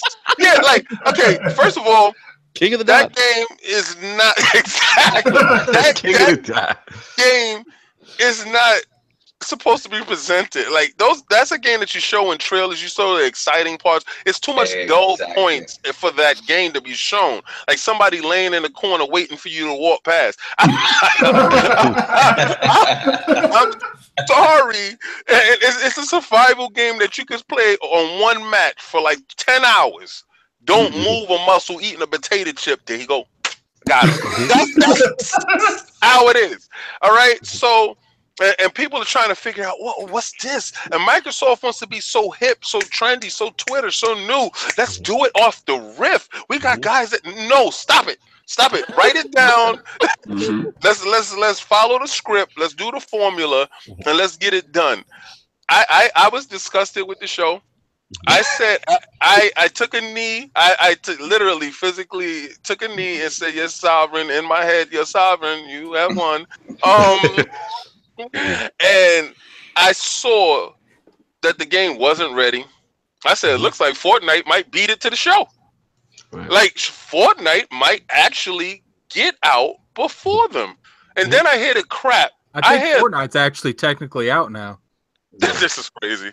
But I hear this crap that they said that the game comes out in December 12th, right? But at the end of the month, it's going to roll out official. So you're just doing this to spite me. Huh? You're just making me lose this bet on purpose. Let's get Lord Brap in here because he actually was on my timeline during this whole, the whole PUBG announcement. So I wanted to get your perspective on that. Yeah, Cognito, I agreed with everything. When you said the man has a mic, why is his mic not working? It's like the most basic thing of any presentation, right? I guess is to have a mic that works, but I agree with you, man. I was shaking my head because I kept thinking when we saw the crackdown footage at what was it, San Diego Comic-Con? Is that when that happened? Yeah. I didn't think and let me tell you something. Larry Herb is Major Nelson's great. He handled that like a pro. I mean, he really did. I feel like we need to talk about the skeleton in the room too. How are they gonna show the PUBG trailer from E3? If I say that, I'm gonna be called a hater. I'm gonna be called. Don't call me a hater. Write it down. Put it on my back. I don't care. Why can't you come up with a new sizzle trailer for Gamescom. What else are they going to show for that game? It's like Microsoft at least show like another angle. Like Lord King said, another guy camping. It's like Phil Spencer's carrying around a thumb drive in his wallet with all the trailers from E3, just giving it to people at every event. Was use one of these. Just use this one. Yeah. Brap. I'm sorry. What did I say to you? I asked you on Twitter. I said, do you feel like at times like they're phoning it in?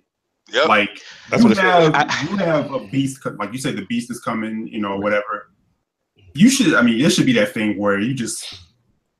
Like, it should be WWE pyrotechnics going off. Dude, Greenberg should have walked out like the Nature Boy Ric Flair with a robe on. No, he's staying away from robes, man. He's staying away from robes. The robe might come undone. Come in like Dusty Rhodes. That'd be my thing. I do not endorse this talk. He's gonna come out that PUBG robe on. Don't come out of that one. Hey, what's funny is Aaron Greenberg, the kind of dude that I could see doing some shit like that. Yeah.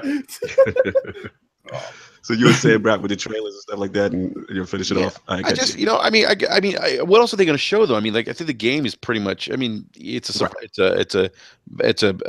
arena game. I get that they can't show much, but they can show something else besides the shit they already showed. Yeah, I mean, that's true. They could. Yeah, it's like a tournament.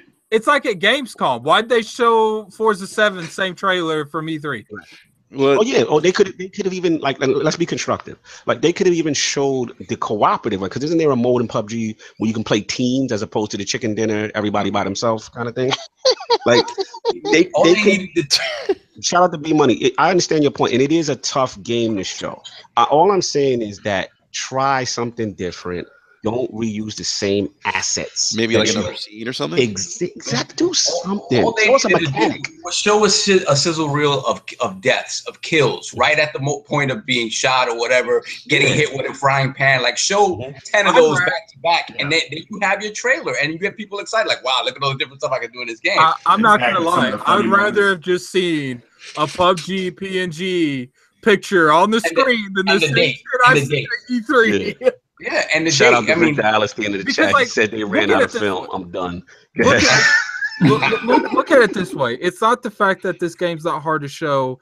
It's the fact that the moment you show something you've already showed at a previous event, you've lost the audience. You've lost the audience. That's like spitting the same lyrics again. The same verse. That's what I'm talking about. The same verse. You can't do that. We know your lyric word for word. We know what's going to happen. We know the dude with the pot will hit the dude with the ghillie suit. We know what's going to happen. People will sit there and I get people's logic when they say stuff like, I think that this game's just hard to show. Let them show that same trailer again at E3 and see how many people be coming around with torches. Shout out to Lord Cal. You know what I'm saying? Like, yeah, I would have loved them to show that. Like, 4K, talk about the Xbox One X improvements. Talk about what 4K aspect. You got so many other things you can talk about and still make the announcement and avoid the thing. But I'm done. Let me get it to Lord Eric and Lord Sav and what you guys feel, because I'm gonna go on be in my feelings segment all day. Nah, like I said before, I just feel at times like, and again, you'll get hate for saying it, I just feel like they phoned it in, just like kind of like with Gamescom, kind of like with this. It's just sort of like you can't get people excited if you don't seem like you're excited yourself at times. And it seems like every time like they don't have an answer for something, they go, like it started off, you're the Scorpio. It's like anytime you ask, it's like Xbox One X. Remember at Gamescom with the bowl full of controllers? The what? The bowl full of controllers. Yep. Yes. First it was donuts, then it was the controller bowl. Please don't talk about that. I was thoroughly disgusted with that as well. But again, they held that show hostage because they knew everybody was there to wait to order, for the pre-orders to go live. You know what I'm saying? But every answer can't be just, the beast. Real quick, man. Who was the actor? Because I brought up San Diego Comic-Con. Remember when they put Larry Herb out there, Major Nelson? And he handled like a pro. But who was the guy that stuck the controller in his nose or the mic or whatever? Oh, that was God. What's the actor's name? Alan Tudyk or something like that. Alan Tudyk, yeah. I said okay, this thing just went left. Dude just put the mic in his nose, and homegirl came back and grabbed it and put it next to her mouth. I'm like, wow. And that's right. If you remember after that segment, Major Nelson was off camera. I said, yo, he's back there talking to Phil, and he's going off Major right now. Like, you know, but I'm just saying, you know, like, you know, the hype, you know, for X is real. People are looking forward to it, but it seems like any time that there's no answer for something else, when people, you know, other gamers want to know other things, it comes back to the X, and it's like, you know, that can't be like the answer for everything, because you have a whole world of gamers who want different things. And the biggest reason that can't be the answer to everything is because what are they going to do after the 7? Like, the X is out. Like, right. And I think I asked Cognito this on Twitter too. I said, you know, do you think in some cases they really like kind of only answer to like their Twitter base? Because it seems like every move that they make is an answer to what the Twitter base is doing. Right. Yeah, I mean, it's one of those things. I think, listen, you know, it may be one of those things that Phil is looking at the long-term game, and I still got respect for Phil. Me too. It's just one of those things where it may have to say, you know what, guys, this is the situation we're in 2017. This is the roadmap. You know, we're limited as far as what we can do, the scale-bound constellation, whatever. You know, we know the system's coming as far as the Xbox One X. We're going to promote that heavily. We got PUBG. That's our big thing, you know, to kind of. And I just think that I think the vibe I'm getting is like 2018 is the year that they probably really can do stuff. But, you know, for the base that's acting like everything in 2017 was lit. No, it's not lit. It's not. No, I'm sorry. I don't care if you call me bashing, and it's not lit. Be real with yourself. Not, dude. It's not bashing. It's not bashing. You know why I say it's not bashing? Because the fact of the matter is, you know, you guys rock with Xbox. I rock with. Last generation 360 was like pretty much my premier platform. I didn't get a PS3 until like 3 years in because they were talking that craziness. Get a second job. Get a second job. Your credit card information got stolen, but we're not going to tell you for like months. Exactly, but that's how I rock. You know what I'm saying? I don't sit there and play with corporations because in all this, they retweeted me. They love me. They retweeted me. They're the best. They're family. And then that's why people were all bent and hurt that they were giving Xboxes to, you know, media people. They said something disparaging about Xbox. How could they get up? Because it's business. And you should learn a lesson on this. It's not about what you want. It's about they have a business to run. You know? Facts. There was a lot of feelings last week. He said, learn the lesson. Hate on them, and you get an Xbox for free. Do you guys feel like 2018 is going to be way better? No, I got hope. I got hope for 2018. Me personally, I don't know. I think it's gonna be better. It can't be worse. I think they finally have to say something about what's down the pipeline. You can't tell me that, you know, a year and a half, 2 years into whatever it is that you're working on. You know what's going to get about. You know what's going to get announced at E3, don't you? Scalebound 2. Don't you start. You know something. You're right. 2018 will be better because they're coming off from the basement. So there's no place else but up. Look, I mean, let's look at, you know, 2018. Like, okay, they got State of Decay. They showed it really bad at E3. They didn't really show anything that made people want to grasp to that game. That's one of my most hyped games too. They did okay. Crackdown. Probably hot right now. The only game I can see that they showed in 2018 that, you know, they showed it good is Sea of Thieves at E3. That's the only game, because I feel like Crackdown got destroyed by its presentation, and so did State of Decay. Yeah. Let's transition this into your topic, which is the Xbox One X. What at it? Let's get into it. Let's switch gears. Let's see how we can change this thing around, and let's see what's actually popping right now. So, we better make this topic quick because we got 25 minutes. We got 25. We good. But so the X obviously is coming out in 2 days. What is, first off, what's the first game you guys are playing? Because I'm curious by that. Oh, stealing the poll question already. All right. Now let's get the guests. Let's get Lord Brap and Lord Eric. Let's get them in. Well, that's right. They're not getting X. They're not getting it. Well, this is where. Oh! This is where I You ponies! Ow, excuse me then. Since I'm getting 5 of them, let me be the first one to tell you. No better hit up, Lord. Look at that. King, not only is King David in with this bend the knee segment for, who's winning November, he bought 5. He's like, they winning. Yo, listen, I'm supporting to the fullest. Let's go, Microsoft. Let's go. That way. Yo, King gonna push them over that NPD line if it kills them. I know, right? King goes single-handedly. Yo, listen, let me tell you something. If I really knew the allotment, I would take out a small business loan, purchase all of them, and then put them back on resale for everybody for $1,500 a piece and make my bread. Capitalism, love it. Listen, man. Yo, I am anticipating playing Assassin's Creed in full 4K, beautiful 30 frames locked. I wasn't gonna buy Forza, but I'm buying Forza now. There's games that I want to see. I want somebody to walk through that door and get blown away. I want to blow myself away. Pause. Listen, is it me though? Because I was talking to Lord Cognito. Is it me? But when Ledbetter showing the differences between Xbox One X and PlayStation Pro and regular Xbox, you sitting there like, what's the difference? I literally said to myself, like, uh-oh. Am I purchasing something that I don't? Bugging. I just feel it's one of those things that unless you have the 4K assets or 4K YouTube, you're not gonna see it. So and it's unfortunate because you know what I'm saying, Calpo. It's unfortunate because, like I say, then you can really differentiate. You know what I mean? But if you're looking at it on a standard YouTube player, that's what resolution is in the 720 1080p, and they're doing the side by side. You're like, this ain't you're not gonna.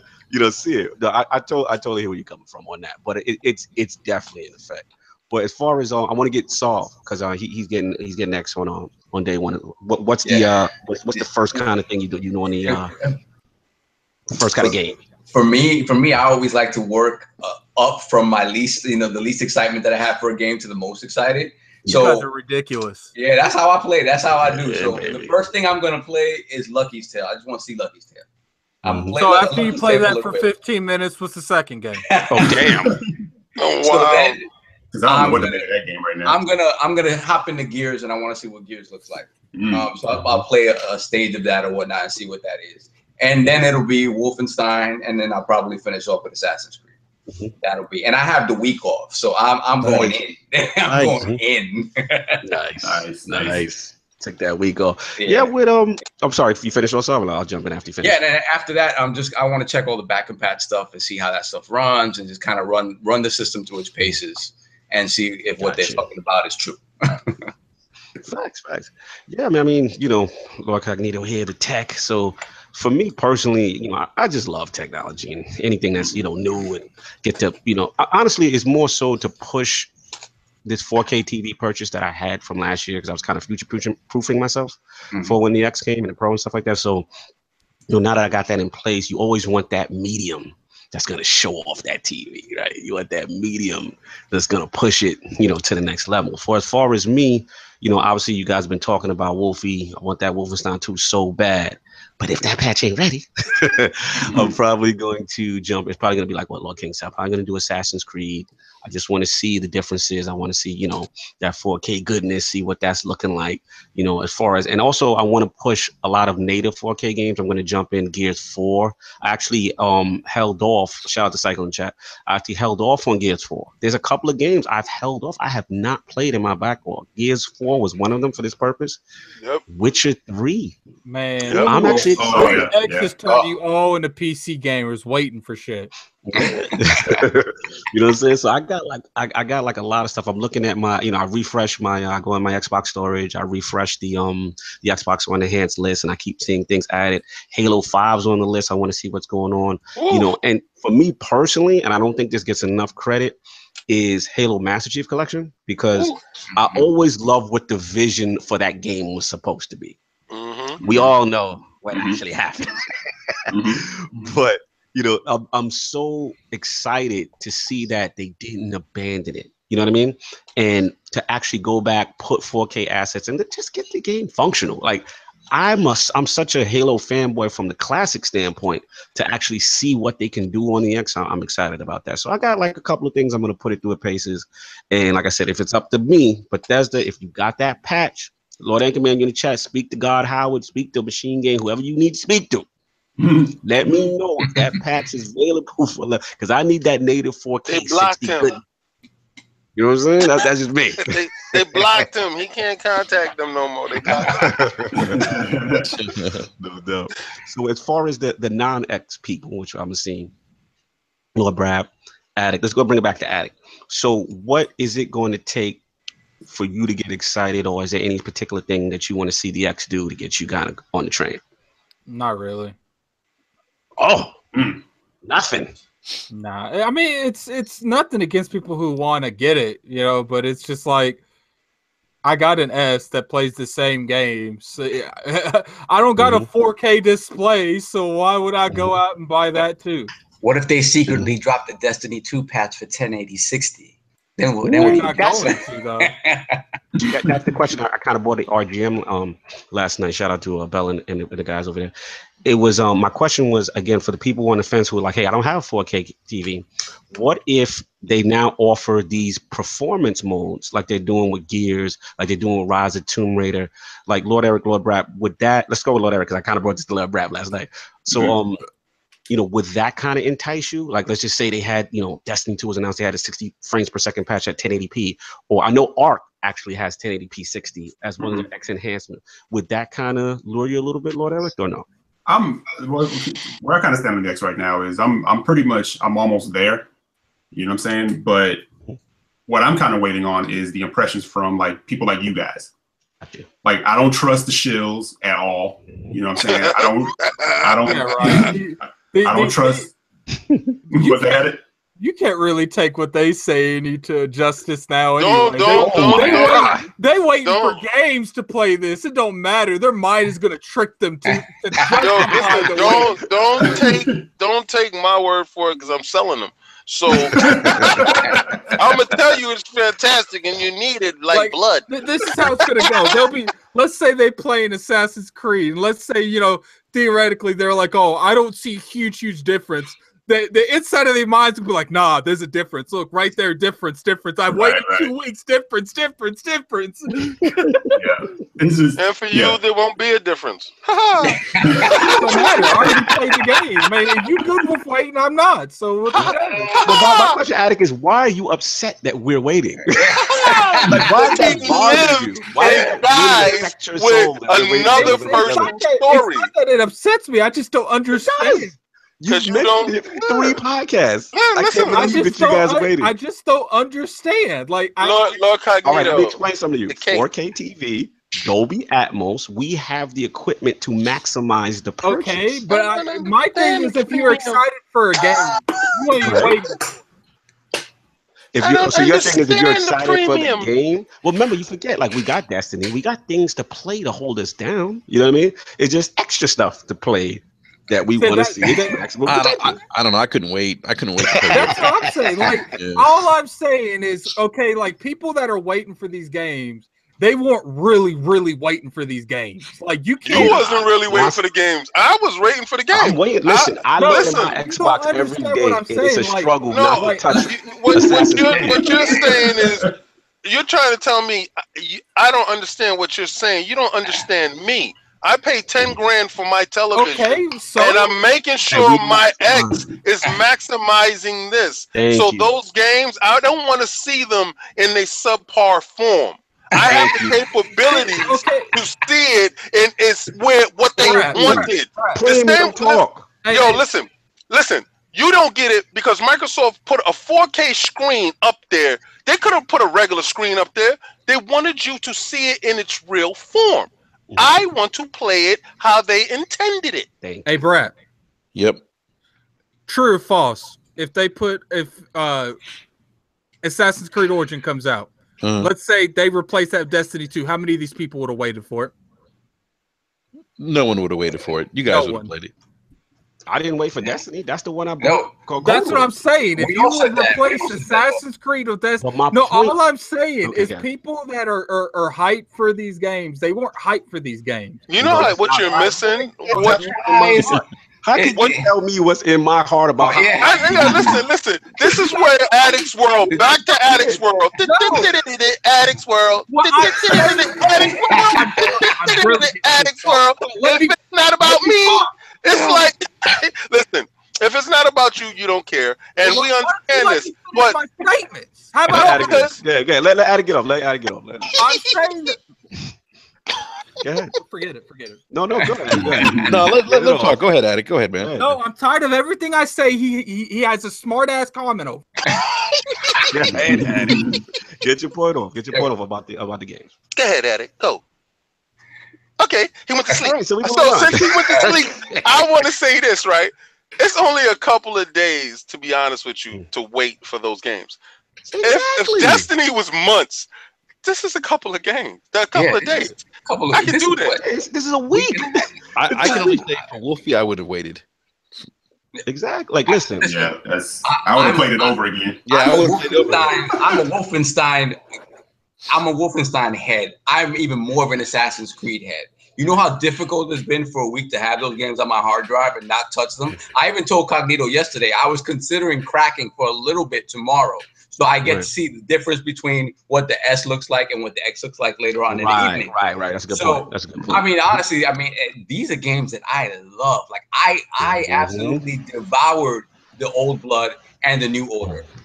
Every Assassin's Creed, I've said this a bunch of times on this podcast, I will clean the map out in an Assassin's Creed game. Like, that's how I play those games. So to have that back and not touch it, I'm playing Mario. I'll be honest, my Switch has me held down. That's what I was just about to say. That's what that's the point I was trying to get across the Addict. And I understand his sentiment. His sentiment is like, okay, you guys really ain't that excited for that game. Oh, I'm super excited. But the difference now is the way the culture is now, we've got so many AAA title games to play. I can literally bury myself in Mario Odyssey and be fine. You know what I'm saying? I'm playing This Is the Police, y'all. You know what I'm saying? Like, let you know, and I can't stop playing it. So it's not that these games are not hot. It's just that I have other distractions to hold me for that week. Games are not hot. Then I'm good. And the last point I want to make is when you're a tech head, right? It's a different mentality. You know, as a tech guy, you want the newest, the hottest, the latest. That's always been my mentality. If you know that there's something out there that may perform a little better, you just want to see how much better, right? You just want to see what it is. And that's the mentality. I think that's the part that Addict has to disconnect with us, because his thing is like, hey, if the game's hot, I'm getting it. You know what I'm saying? And I feel there's nothing wrong with it. I'm not waiting 6 months out. Like, if that were the case, I would have not touched Gears of War at all. Like, I went through the Gears of War campaign, and I'll go through it again. It's just, one of those things. But the games came out in such close proximity to the launch of the system that I just said, look, I'm not gonna do it. That's it. But I'm super excited for them. Super excited for those games. I can't wait till they come out. November 7th is approaching. We'll see what happens. Tuesday, so many things. and moreover, I could play those games on PC, and I haven't done it. Like I can literally play it probably better looking than on the Xbox One X. Yeah, this is true. Yeah. And I haven't done it. Well, I was gonna say, like, the thing that will probably, and I told Enrique and B this, like. I want to share what B was saying in the chat just now. He was saying, like, MS needs to step up their first party before he jumps in. And we've talked about that. I kind of felt the same way. I know Anchor said the same thing. And I said, the one thing that will push me is being that, I took part in the GameStop flip a few months ago. And, like, I have the credit. The thing that would make me jump, and this is going to sound crazy, if GameStop does that same thing they just did with the PS4, I got the Destiny Pro bundle. I had no intentions of buying a Pro. But I couldn't resist the fact that they were giving me $215 for an OG PS4. Oh no, they got that flip. That flip going down. They saying if you pre-order, you get like 150, 100 something towards the Xbox One X. I'm gonna tell. Yeah, I want to see them go to like 2+, and then I might be like, all right. So you do that too. Yeah, I got you. Go to Amazon if you want that deal. Amazon I think they gave me 2 or 190 for my Xbox One S's. So like the day of when I'm switching it over, I'm gonna put them in the boxes, put the sticker on it, ship them out, and have the credit go to my I did the same thing when I got my S last holiday. Like they had like a ridiculous deal on my OG Xbox One. I got the S for like $110. You know what I'm saying? So it'll be like the same thing. Like I had no problem switching it out and waiting to see. You know what I'm saying? But it would be that thing that made me move because I have like the GameStop credit, I have that. So what we gotta do is we're gonna keep our eye out for the flips. I'm you and Brap. Listen, that's what I was telling Lord Cognito. I was telling him yesterday, because he was like he wanted to buy all the games all at one time. I said, yo, peter it out. Like get the one that you really want to get first. But we all know Target at this time of the year has the buy 2 get 1 free. Always, of all the hottest games every year, and they do it 2 weeks before Black Friday. So I'm like, yo, before that comes out, you can get a couple of those games for free. And if you get the digital codes, because now they're selling, the digital code for the games, and that will equate to the same thing. Just go in there because he wants the whole digital library. Just go in there, pick up 2 of those cards and get a card for free, and you save so much money this holiday season and all these games that you really wanted by not running out and purchasing them day one, and by waiting till closer to Black Friday. That's a good point. You save so much money. Good point. And the backlog is there, and the fact of the matter is we got Black Friday on deck. So with those games as well, we could be seeing discounts. So again, that's why I'm looking at Wolfie. Is like, I'm gonna wait. If I don't hear anything, I still got enough stuff to play to hold me for about 2 to 3 weeks. Black Friday come, boom. Let's see what's going on. Or when they do those holiday sales that Xbox is known to do, those digital sales, right? Right around, they're gonna have their Black Friday digital lit as well. So for those on the wait and see, totally understand. I have a strike by the iron. I have a strike by the iron is hot like mentality, because I have a feeling like S values are gonna plummet. I should say I can't say for sure, but I do wonder because there was a point there like OG Xboxes were like, you walk into Best Buy, they give you $75 for it. You know what I'm saying? It was like, what? I was like, on principle, I reject you. So when that S drop, that OG value went up with Amazon, I was like, all right, let me strike while the iron is hot. So no doubt. So we'll see what happens. It just reminds me, Lord Brap, of a funny meme I saw on Twitter. And it's like, as a GameStop employee, and the guy has his whole arcade collection, everything, and GameStop's like, so that'll be $750. It's like GameStop be like. I've seen him hit a 12-year-old in the pocket. Kid just try to get a new console, bring in like 90 games in a system. They're like, that'd be $8. Yo, and the capitalist in me stands right next to him and say, I'll give you $2 more for that.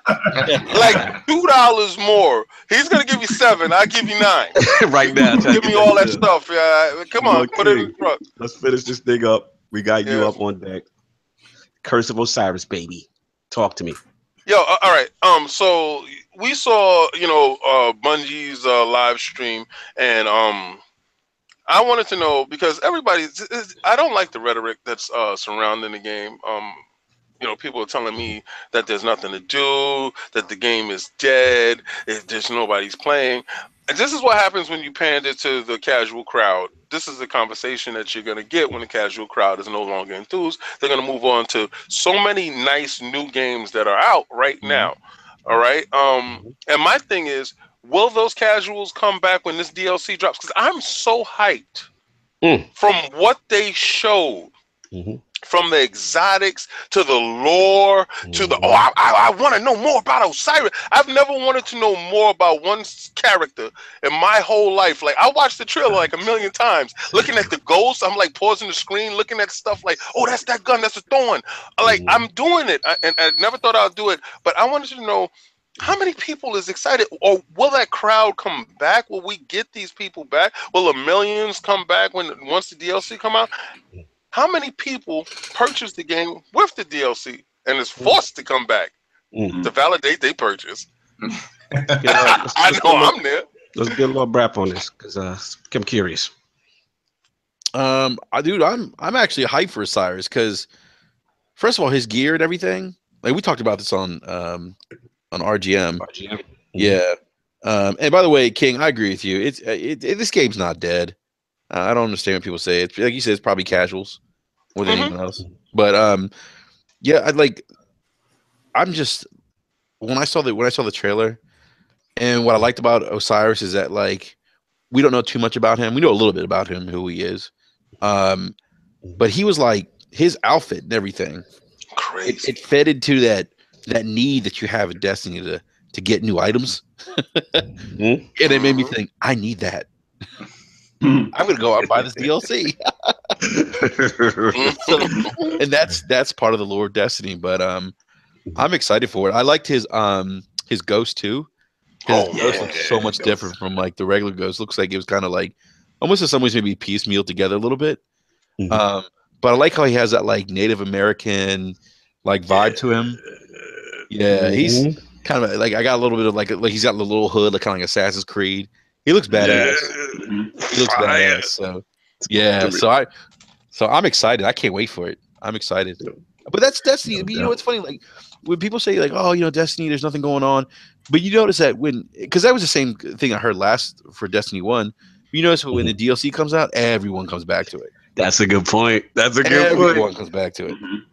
Now, if anybody could get a shout out for their marketing team, it's Bungie. Like they know how to market stuff in Activision. Like they got that down. But continue. I'm sorry. No, Brap, I killed my character. I had an extra warlock, right?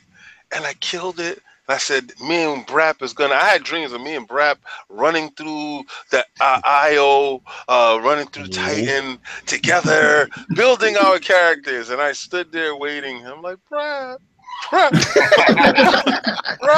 Wolfenstein got him. Yo, listen, my character is 305 right now. Like, Brap who?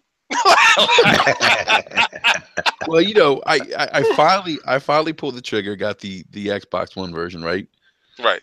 And got on that, got Addict helped me out, got me leveled up, and then Wolfie came out. That was it. It was all right. You filthy casual. You filthy casual. But I'm just excited because we've heard this name Osiris for such a long time now. Yeah. You know, we finally get to meet the man, I guess, if you will. No doubt. Let's get Lord Eric and Lord Addict. Yeah, let's go. Yeah, I'm in the same boat. Like, I don't think the game is dead at all. And, you know, yeah, Wolfenstein's kind of taking me away from it. But, I mean, I'm still trying to get my character to 300, like, no doubt. So I'm still putting in the work. I might need some help being carried over, you know, the goal line. So listen, man, we got them carries. We got Lord Addict on deck, man. That's the man. With that. So we got King and his crew coming through, all the affiliates. We got you. Oh no, we're not affiliate no more. We are Channel 5. I brought my whole team, my whole squad. I took my squad away from that clan that will not be named. They are shunned for talking that hot stuff. Shout out to the clan that won't be named. Shout out. And watch how I bring the ringer over, so I'm bringing Sinister back to the fold. Oh, let's go. Let's go. We need them trials. We need them trials on engrams. We like trials engrams for the clan. We love it. No, but I said, when it came, I've said this before. When it came to Destiny 1, like I was like kind of late, and I kept getting left out of the reindeer games. Yeah. So I said, that's not happening on Destiny 2. But no, it's not dead for me because I still get in there every week. You know, try to do my weeklies. Okay. And like be ready for everything. You know, I'm just trying to be ready for everything to roll. I will not be left behind. I'm not going to be like, wait for me, guys. No, that's not happening. But no, it's not dead for me at all, man. That game's still lit for me. Dude, Crucible. I mean, let's face Crucible. I mean, the gameplay mechanics, the guns, everything. This is Bungie.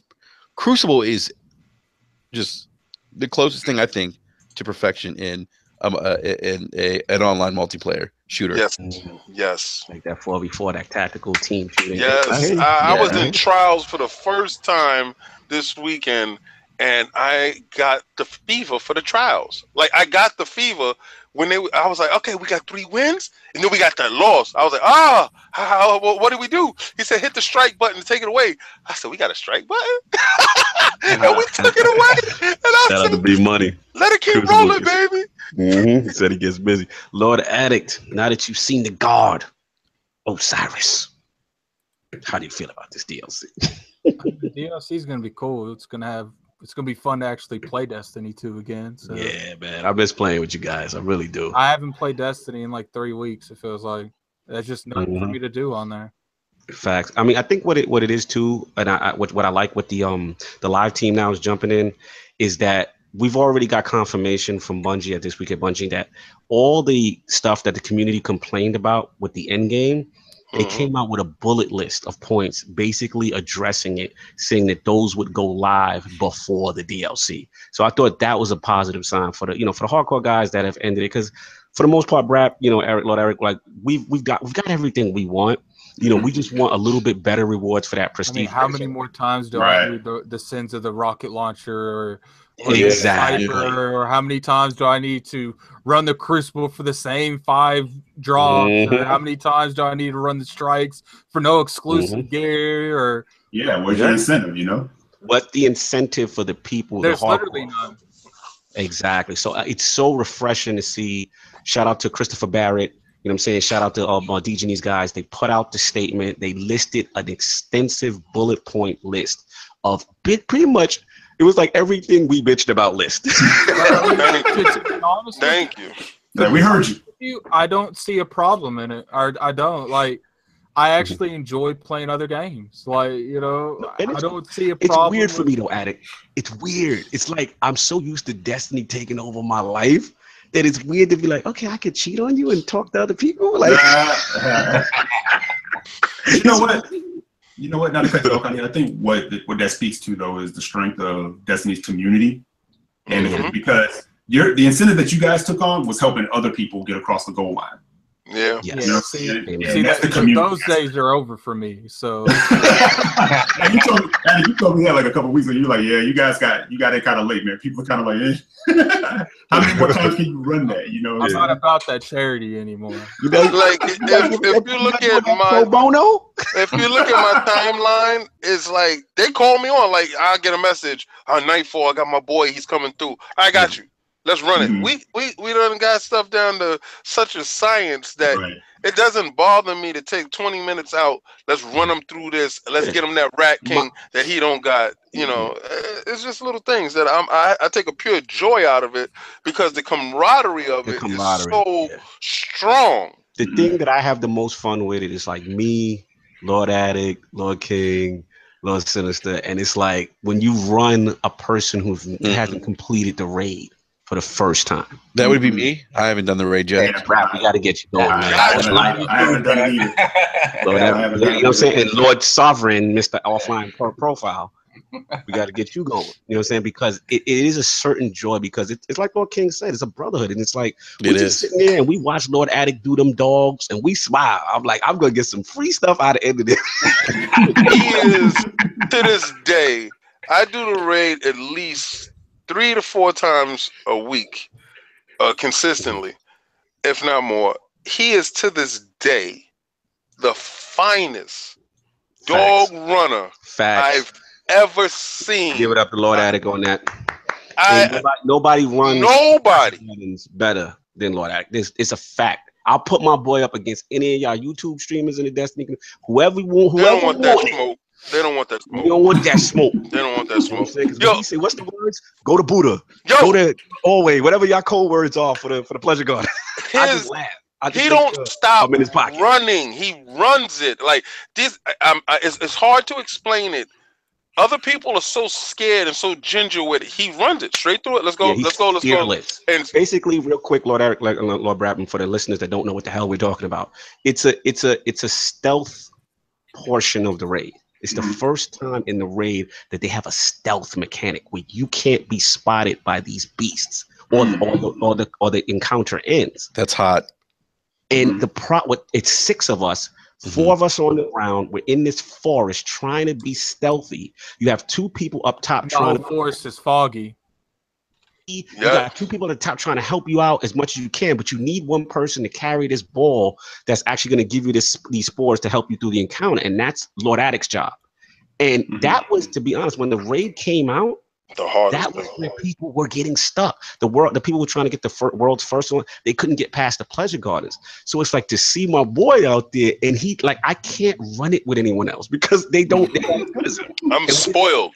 I get upset that they're not moving fast enough, and I'm yelling at them like, "Yo, let's just go, just go." I'm like, "Yo, if Addict ain't running it, I've had people bitch at me say I'm running too fast. I need to slow down." Yeah. Yep. Facts. I'll be like, "Yo, whatever you do, stay in his pocket. We're gonna wrap this up soon." What's funny is you could never blame me because I'm always like, "Look, if you stayed with me, you didn't get caught. Whoever got caught wasn't with me. Just blame." Stay in his pocket. Stay in his hip pocket. Stay in his pocket. Lord Saul, real quick before we wrap this up, what was your feeling of the Curse of Osiris DLC? Did you get a chance to check it out? Yeah, I definitely checked it out. Yeah, I mean, like I said before, I've fallen off, and that's partially due to Mario and partially not being able to set aside the time that I know I'm going to need for the raid. Like, set aside the time to do it, and then be able to. I know I can break it up during the course of the week, but then I don't want to not be able to finish certain parts of it, and then get to the reset and lose all that progress. I'm like, I just haven't been able to set aside the time, but that's what I have left to do is to get that. I still haven't gotten a Rat King, so I need to do a Nightfall. We got to get him that King in the 5 minutes. Listen, he knows right now, as soon as we get off of this podcast, I'm jumping on the whatchamacallit, and you know, it's and time to go skip door. And the problem is that I have wifey staring at me like, I feel like, you gonna run away? You gonna do what? This week, since I'm off this week, once I get my initial touch with the X on with, we will be doing that this week. So no doubt. Oh, and the enhancements is in Destiny. They just can't say it. I'm going to be tearing it up. I'm hearing that their enhancements are natural. There's no slowdown in public events. Beautiful. And those raid parts. And that's not even without an official patch that they worked on yet. So imagine when they do actually make it Xbox One enhanced, what the potential could be, which should be interesting. But we're gonna wrap this thing up. Great show. Shout out to Lord Brap and Lord EJ in the building. Yo, thanks for having me. Always a pleasure. Always a pleasure, man. We're gonna wrap this thing up. We got one last poll. We're gonna wrap it up. Lord Addict kind of stole the thunder from it, but I'm gonna mention it anyway. So it's gonna be with the Xbox One X launch just days away. All you day one adopters, what is the first type of title you will launch on your shiny new X? Will it be A, an older, now patched Xbox One X enhanced title, similar to like a Gears or Halo 5 Rise of the Tomb Raider? Would it be B, a brand new third-party game that's patched, similar to Assassin's Creed, Wolfenstein 2? Or C, forget the games, 4K Blu-ray, Netflix, HBO. Got to give it out to the media people, to the Don Matrix. They might want to do that. You guys need to throw Planet Earth too on there. Planet Earth, exactly. They Planet Earth for, you know. Well, they want to watch Stranger Things. Oh, I got to talk to you about that. Mm-hmm. No doubt. That's the question. Those are the choices. Please rock the vote. Hit the ILP Twitter polls when it goes up. So let's do these outros. Lord Brap, once again, an absolute pleasure always to have one of my good fellas in the building. Nah, man. Thank you. The pleasure's all mine. I'm a big fan of the podcast. Love what you guys do. So keep doing your thing. Thank you so much. Where can the fine people find you? And tell us about that Brap podcast.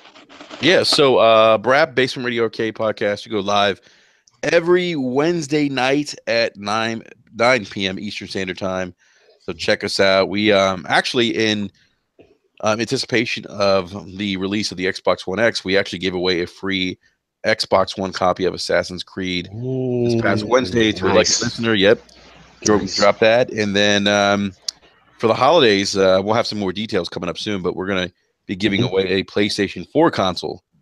Wow. Yeah, holidays for one of our listeners. So keep an eye out for that. If you want to get some more information about Brap, definitely give us a follow. You can follow me on Twitter at Brap, BRAP _podcast on Twitter. And yeah, definitely, definitely check us out. We just To me, Eric Jackson, B Money, we just like talking about video games and having fun. So. Salute to B Money in the chat as well. Yeah, make sure you guys support these guys. Real Gaming Talks.